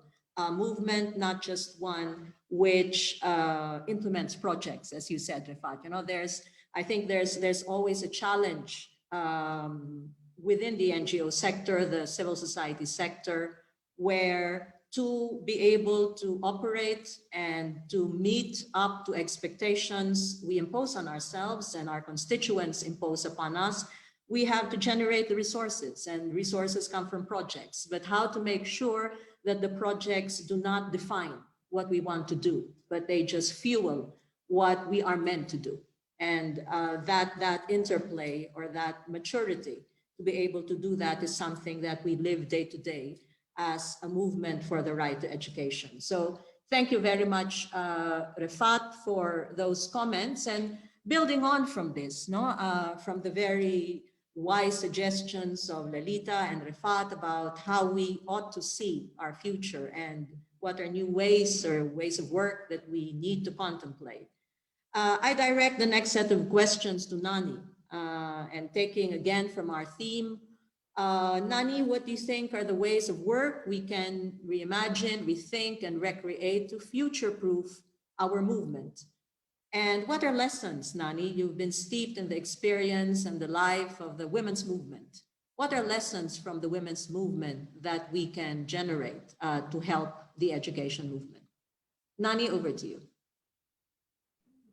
Thank you, Maria. Thank you, Loli and Rivat, who's already give very sharp analysis of the context and also some of the inspiration of how we will deal with this very fast changing context and very complex, I think, complex problem challenge that we face. I think there are two keywords for me that I would like to elaborate in order to respond of this question from Maria. What are ways of work where we can reimagine, rethink, and recreate? I think first of all, we need to make everyone a change maker through lifelong learning. And also the second is work intersectionality. How we do it, I think, yes, learning from our education as well as women's movement. There are a lot, particularly not only from the success, but also what we have not achieved and what we have not achieved after for long movement. For example, in the women's rights movement, we have a Beijing Platform for Actions, which we celebrate 25 years this year. From the review of this platform, we understand that we make a lot of achievement, particularly on basic education for girls and boys. Now is for the past 25 years, we I think it's almost equal, and also like over almost 100% girls goes to school, the basic and elementary school, but not the higher schools. However, we still have very serious issues in others. For example, violence against women, discrimination against equal pay, and also in the position of decision making, and also the backlashes of the strong fundamentalist forces into the rights of women. So these based on this lens, what are what the women's rights movements not so strong enough? I think using my own reflections in the movement for a long time, what I and we do not really do so much is really to bringing the generations, to change the generation, because we are dealing with, I think the most difficult part of all this development is changing the mindset and changing the value system, which tend to discriminate, tends to exclusive and what you call it, excludes some groups, including minority, based on gender, based on ethnic, and all the things. So therefore, I think to make everyone change maker is very fundamental, to focus more specifically, start from the early child, early age, yeah, for the child and youth. I think ASPBAE in the past, I think 10 years, very much, it's very strategically, intensively start working with youth and youth-led, not youth as the target, but really youth-led to make change. So there are at least 4 skills that we need to equip youth, children and youth in this process of their growing up. So they will take the leadership of the new generation and replacing the difficult generation with all these difficult skills. First, the empathy, how with our lifelong learning process is really building empathy as the basis of the empathy skills of everyone as the basis of the value system. So they will have with these empathy skills, and they will grow their solidarity, their their sensitivity to all the challenge difficult that other people have. And the second, the new leadership for future. I think the leadership should redefine and reconstruct, which should be based on the collective, more collective and inclusive, as well power sharing type of decision making, rather than a structural and dominating. So these need to be part of the lifelong learning process, which starting from the early age where the children grows with the new leadership. And the third, I think, the collaboration and cooperation, particularly intersectionality, and how people, from the young age, people can work together, can cooperate, not competitive, not competitor each other, but really cooperate in order to build a better impact for everyone. And the last one, of course, the skill to be a change makers. How they how to grow their ability to respond to problems, issues in inequality and all emerging issues which we can face in the future. We don't know, we never anticipate the COVID happen. So if people do not have the skill of change maker, they will not able to respond to this situation. And that's why I think a lot of government have difficulties in managing the impact of COVID, because people do not used to, at least in Indonesia, we experience how difficult the situation, and no matter how much money you distribute to support the community to deal with it, is not enough. So that's why the change maker skill is really needed.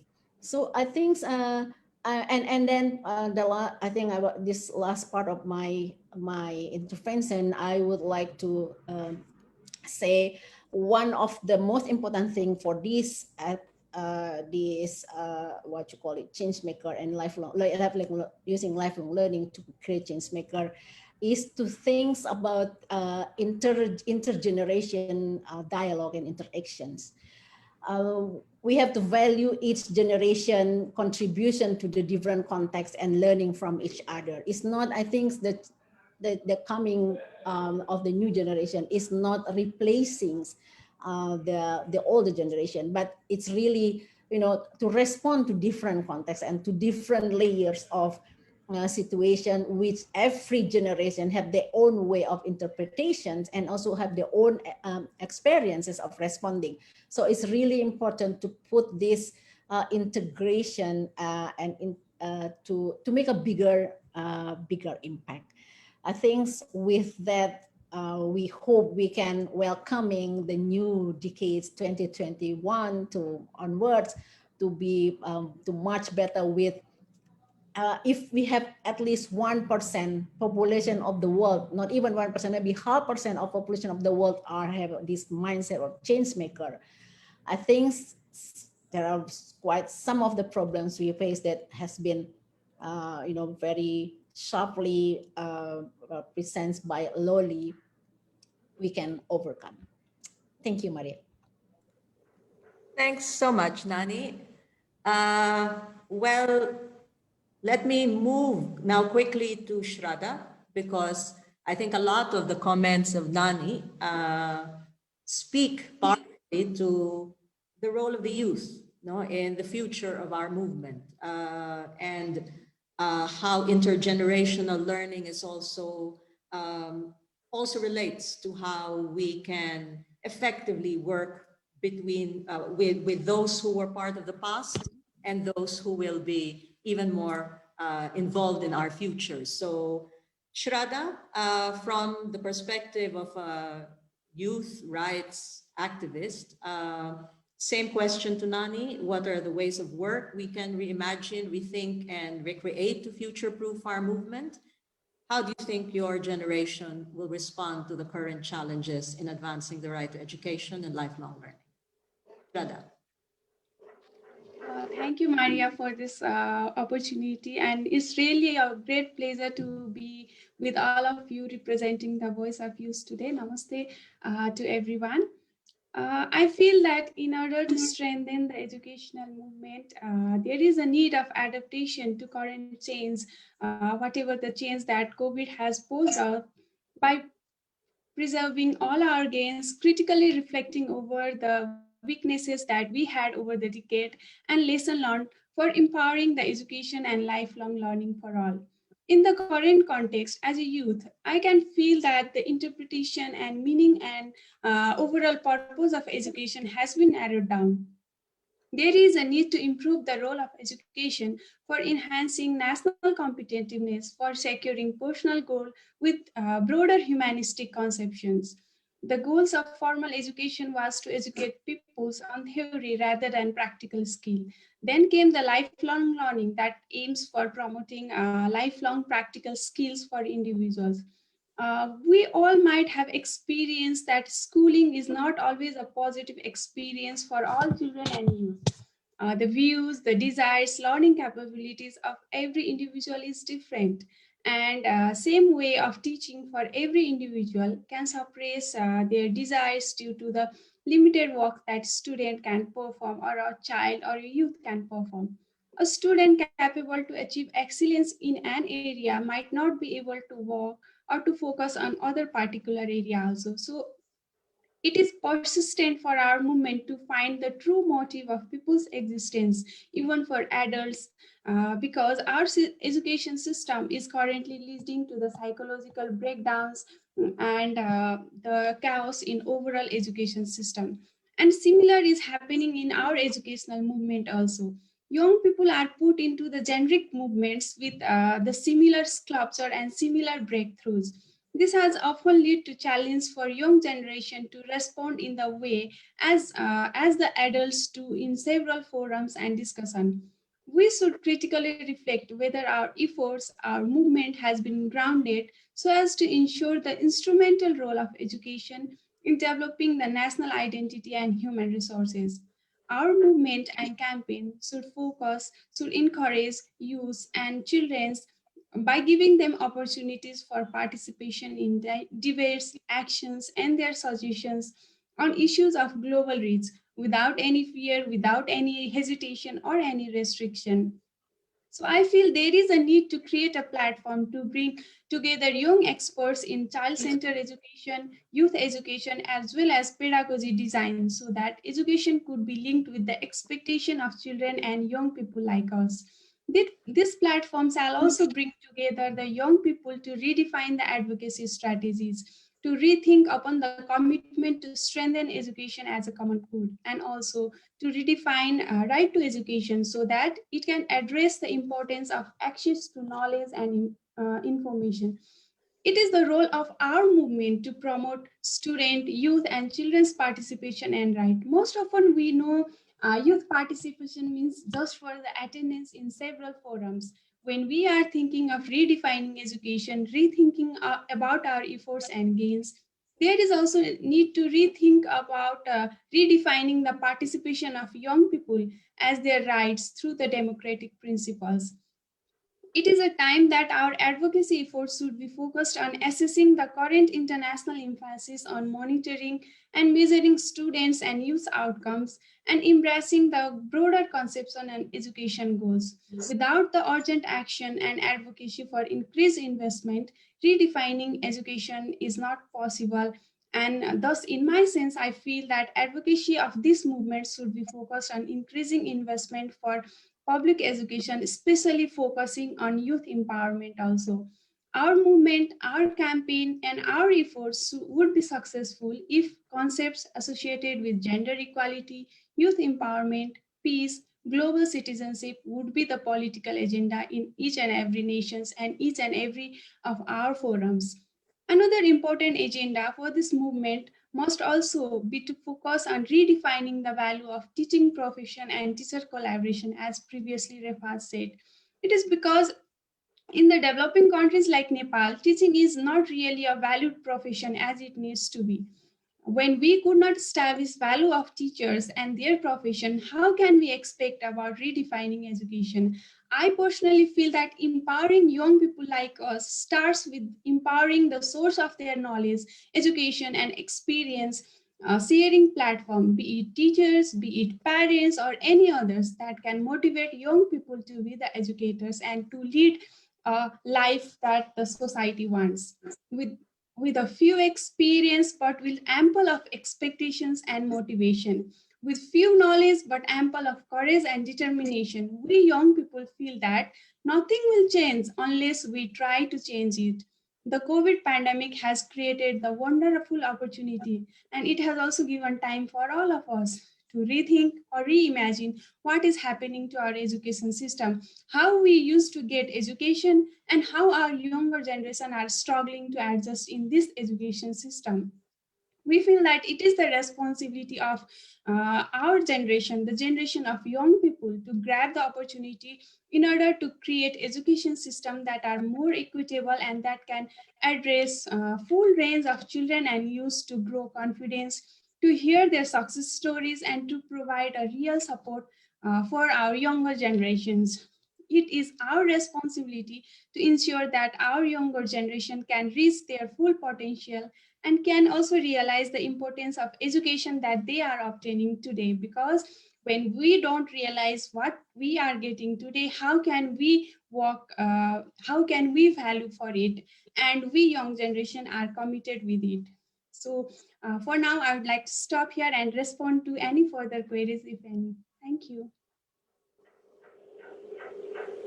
Thank you so much, Radha. And I was really struck by one of, well, everything you said, but one in particular where you, I think, articulated this the value of intergenerational partnership, and where empowering youth actually means having to empower teachers, parents, the role models of youth as a critical part of the paradigm for empowering young people. So we shouldn't be talking about dividing the generations, but how actually supporting these generations would be beneficial mutually, also for young people. Colleagues, I've been monitoring the chat box, but I do not see any questions. But we have a little bit of time, I'm told. Are there questions you'd like to put on the chat box that we can address? Otherwise, we can. I can do another round of questions. This was intended to be fluid. There's a question from Deben. Do we need to map educators in the formal, non-formal, and informal sectors in media and social media? Where does ASPBAE as a people's regional movement locate itself? Where should ASPBAE relocate if needed be in the post-COVID scenario? That's one question. Maybe, okay, let me read out the question, especially when funding education has become a most critical issue. Let me play with that question, dear panelists, and see if, this is one way of approaching the question that we can reflect on. You've talked about the overall context. I think we've talked about the movement as a whole. What advice would you give ASPBAE specifically in terms of what do you think is a particularity or a strength, if you like, or a dimension of ASPBAE that we will have to strengthen and build on further for us to be better placed to address the many challenges that you have mentioned, the opportunities that were posed, and to reshape ourselves in the movement that you think we should be building? Could you reflect maybe for a minute or 2 minutes on this particular question to bring it down to the ASPBAE context specifically? Who wants to start in answering that question? We start from the beginning. So Lalita, having heard also the other colleagues, would you like to begin? Sure, I'm happy to begin. It's just that the question is an interesting and an important one, which I think needs more time and reflection. So, I mean, whatever one will say in a couple of minutes will obviously be superficial. But when you come to look at what I see as the fantastic strengths of an organization like ASPBAE, I think what is very clear is that it has this extraordinary capacity to reach out. And this is what has been achieved in the last 25 years since many of us have been associated, to almost every single region, country in the Asia Pacific, and now obviously also going into the Kazakhstans and that area, whatever.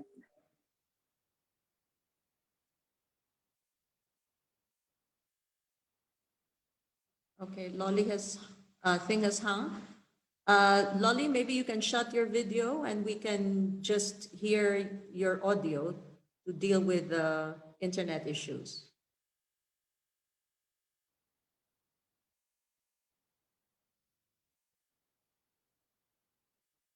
Lolly is sitting in a place just out Mumbai, off Mumbai, where the internet is not very strong. Can you unmute, Lalita? We can't hear you. We lost you for a few seconds. Yeah, I'm back again now. Can you hear me now? Yes. Yeah. Yes, and we can see you as well. I know. Well, I have to say that this is one of the big challenges. I've been sitting here with fingers and toes crossed because in the village where I live, we have huge problems with connectivity. And when we are talking about this fantastic digital, opportunity, no doubt it's amazing. But equally, one little glitch with one little component of the many, many, many miles on which we get connected from our connector in the nearest town, which is 10 kilometers away, then boom, it's all gone. Anyway, as I was saying very quickly, I think the fantastic strength is really this multicultural, diverse set of constituencies, people, a range of, as I said, every possible kind of thing that we have been talking about. I think that is our biggest strength, and I think that has really to be in whichever way that potential can be developed and built upon. It's very important because one of the big threats, and it's not purely just what the pandemic has done, as I have said, it is a militarization of the mind that has also been taking place. And if we are to change that, I think the conversations have to go away from power to actually uh, what is it particularly that young people would like to do? How do they reach out to each other? What are the messages that they're sending to each other? What is the common dangers that we are facing from things like climate and energy and these kinds of questions? I think our discourse actually has to change because sustainable development really, in my view, has kind of outlived the context within which it was framed. And if we really want that peace part of what we have envisaged as one of our objectives for ASPBAE, and with education playing a very, very major role in that, then we need to also change the terms of that discourse. Because civil society, NGOs in particular, and we have seen this right across the board, have done fantastic work. It's often work that challenges rather than becomes a quiescent accomplice, as it were, with state policy. And I think that is the most difficult kind of a tightrope that one will have to walk if we really want to bring some of these changes. So it cannot be business as usual. I think there has to be a certain additional quality of daring, if you like. And as I said, I can only look at these women who are braving cold and they're braving, all the sort of whatever it is that they face in their families or from the state. And that is what kind of leadership, and I'm only talking about the Indian context because I know that best of all. And I'm assuming that it is happening in different ways in almost every one of the countries who form ASPBAE together. So it's exploring those opportunities, those little cracks, those windows, and to say, where can you, sort of be subversive and get people to start asking the questions, to build the courage to work according to their convictions, because then only is education actually going to then say, all right, I refuse beyond this point to go along with what you're telling me to do, because here is what we think is right. And it is really the power of the many. as opposed to the hegemony and the authority of the few. Thank you. Thank you, Rita. Nani, would you, or Shraddha, would you like to address the question next? Maybe you, Nani? I think there are some questions in the chat box which refer specifically to how do we adapt in a COVID context, no? As an organization, and what COVID represents. I don't know if you might want to speak to that specifically as well in terms of how do we move forward as ASPBAE. Yeah, I think so. During this COVID, we know that there are a lot of change in our way of life, and we should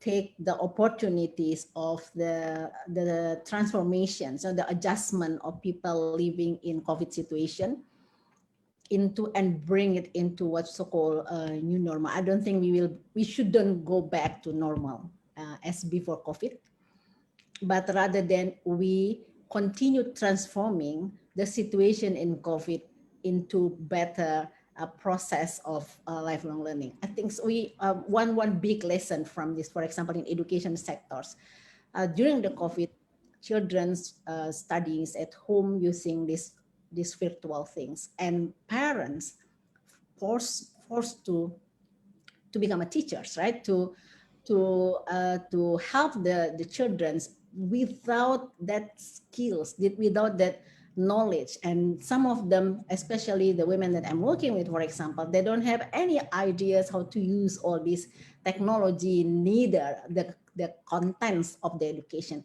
but they are forced to do so. So there is a learning process which some create frustrations, and there we have a lot of women also become more depression during this is. But the other on the other hand, there is a as I mentioned in my speech, that the learning space now expands, right? So it's no longer school, it's no longer the only learning space, but at home, in the community, where, and I think changings, if we are talking about COVID, the main things that we need to do to fight against COVID is changing our behavior and changing our ways of the mindset of that. So these, I think, should carry on into the post-COVID, where we have to reconstruct our education system, as well as the content, as well as the way education is delivered. So lifelong learning is what you call become more relevant, and we have to, I think, ASPBAE, to the recommendation of ASPBAE is the main player, the main civil organization who promote lifelong learning in this region. I think needs to be really focusing on that and push more on the agenda to the government for the more, what you call it, more structure change on this.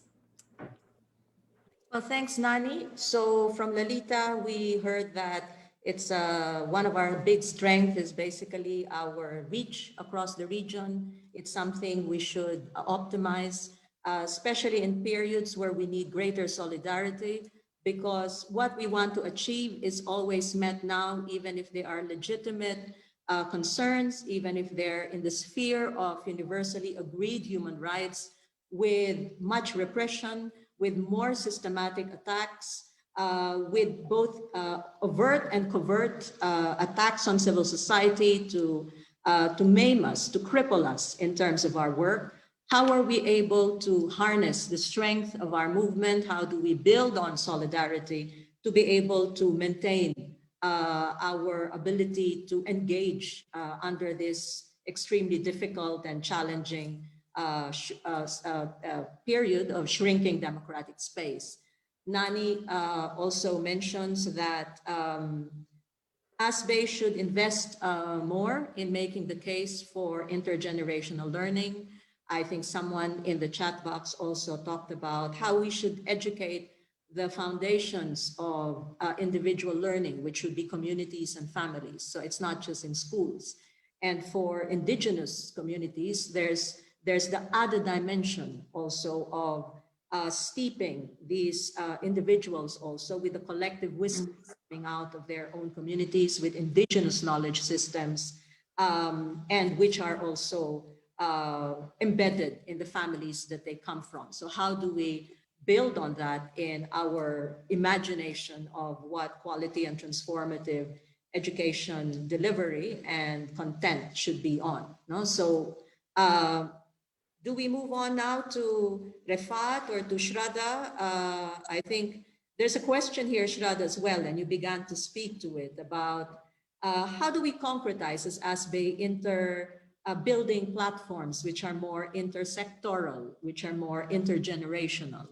How could ASPBAE pursue that? Do you have any suggestions coming from your experience in the youth movement? Shraddha, not intending to put you on a spot, but can you take the question now? I feel that one of the greater strength of ASPBAE is that it has a strong network all across the world, and it not deals only on the issues of adults, only on the issues of youth or the children. There is the linkage between the works that ASPBAE do with these three generation, and I think that has what lead to this network to such a success or to such a height. I think this work should be further amplified.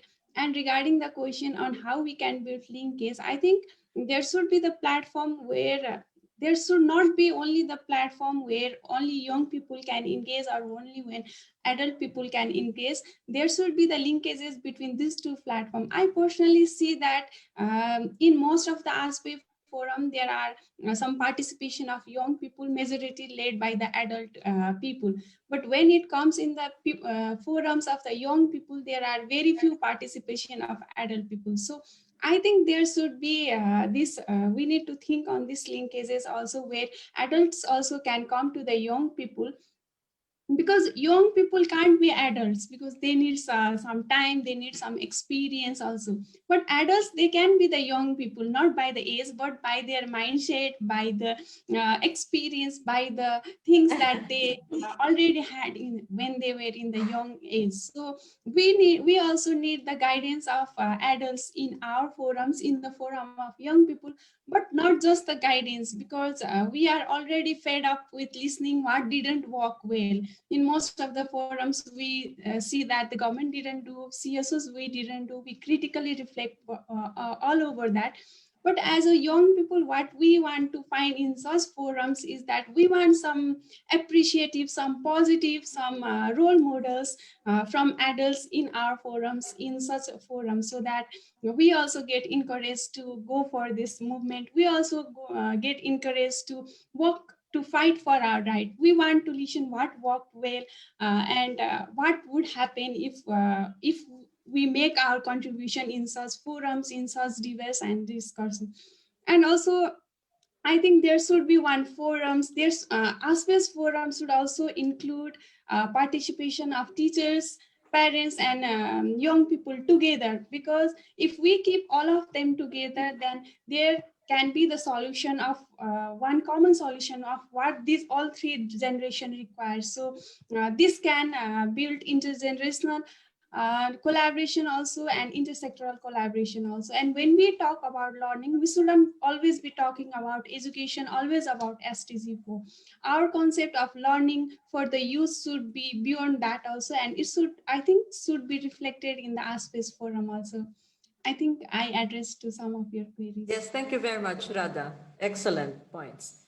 I've been signaled here that we're running out of time. So Refat, over to you for the final remarks from the panel on this question. You see ASPBAE from a different vantage point as a partner region, being with ASEA, but also from the global perspective of the global campaign.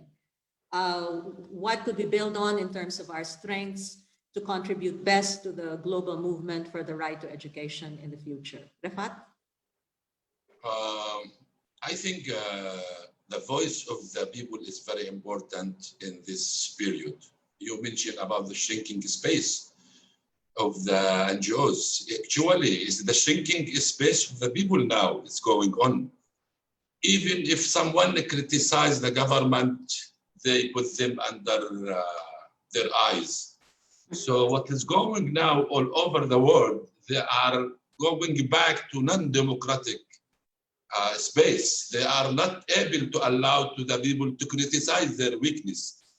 And because we depend on elected people who lead the NGOs, it's easy to attack the NGOs, but it's difficult to attack the movement. And that's why we have to localize our advocacy. We have to push the local areas, the villages, the camps, the marginalized area, the marginalized people to raise their voice. Then if the advocacy came from them, the governments, the authority, they will not be able to shrinking their space. On the other side, this is inter-regional link. So if we solve it in the Arab world and didn't solve it and don't solve it in the Pacific Asia, we will not solve the problem. So we have to solve it comprehensively at a global level. And that's why south to south networking is very important. Why I am saying that? This does not mean that we will not coordinate with the south, with the north. What I mean, for example, Google, Microsoft, Facebook, and even Zoom, that we are doing, they are not paying tax in the south. They have to pay monthly $3 billion. They are not paying nothing to the south. If they pay the tax, we will be able to cover at least 100 million teachers' salaries. So the awareness of the community for these things is very important.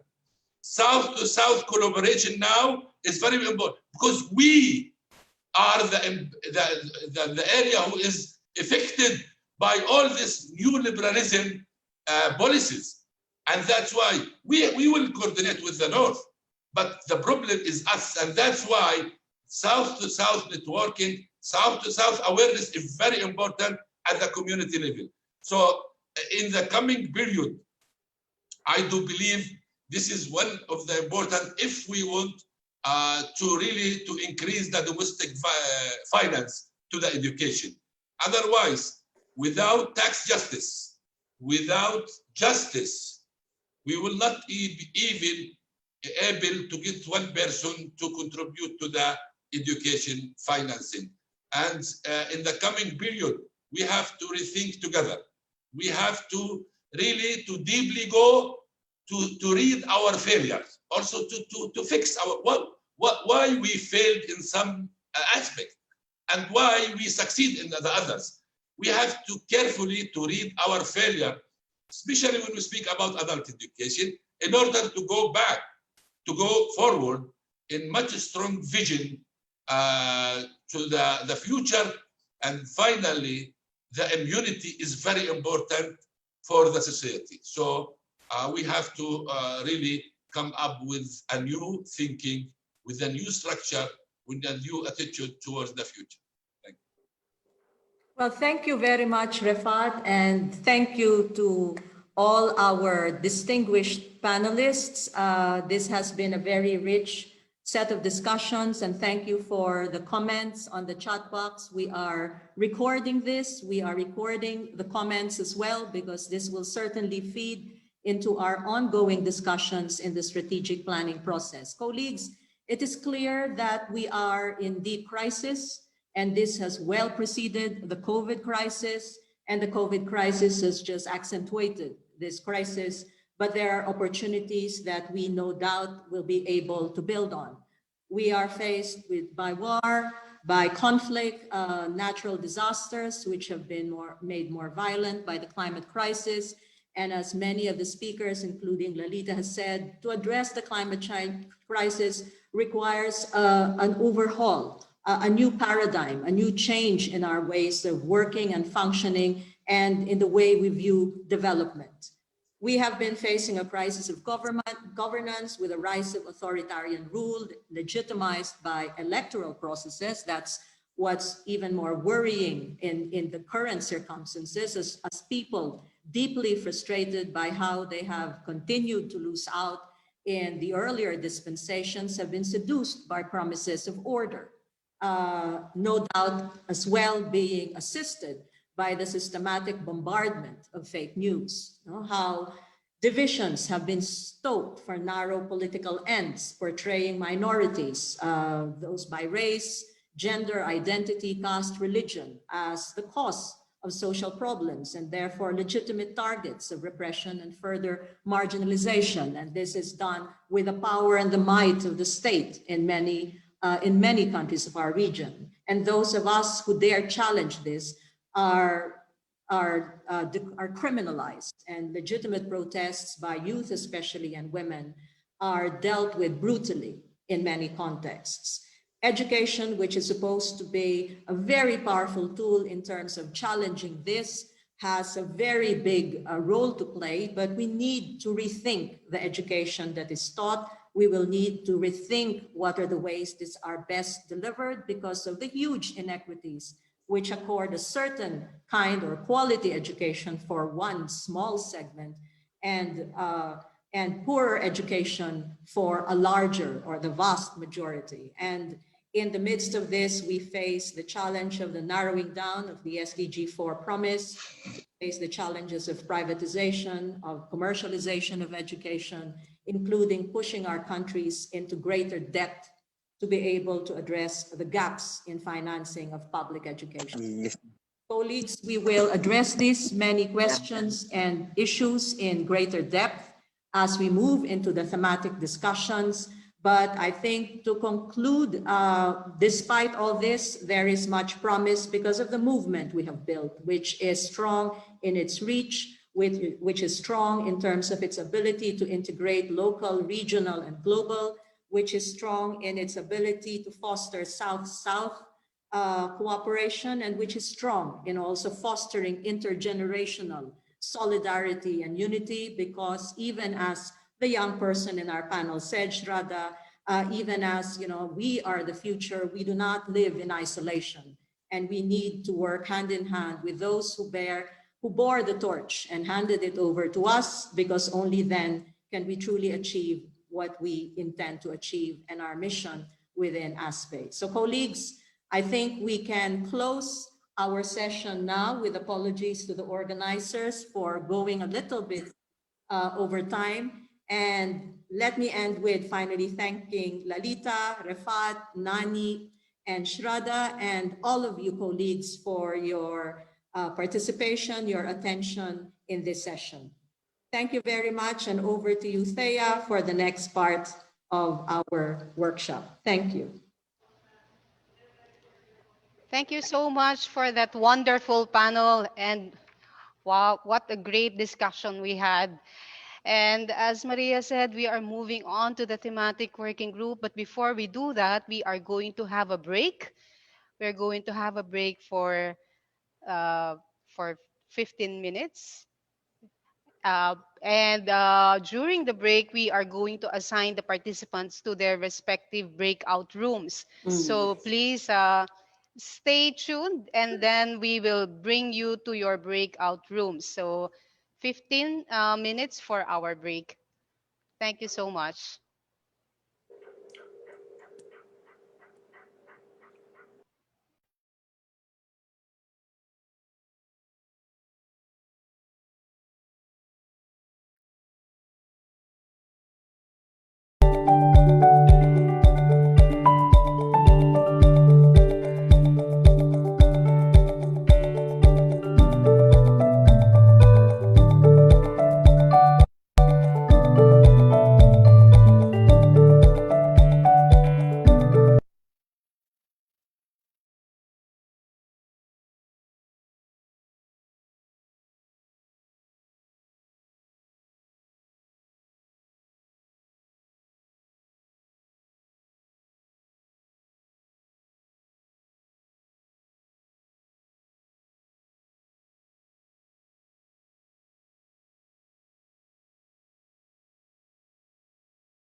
Hello, guys. Hello, sirs.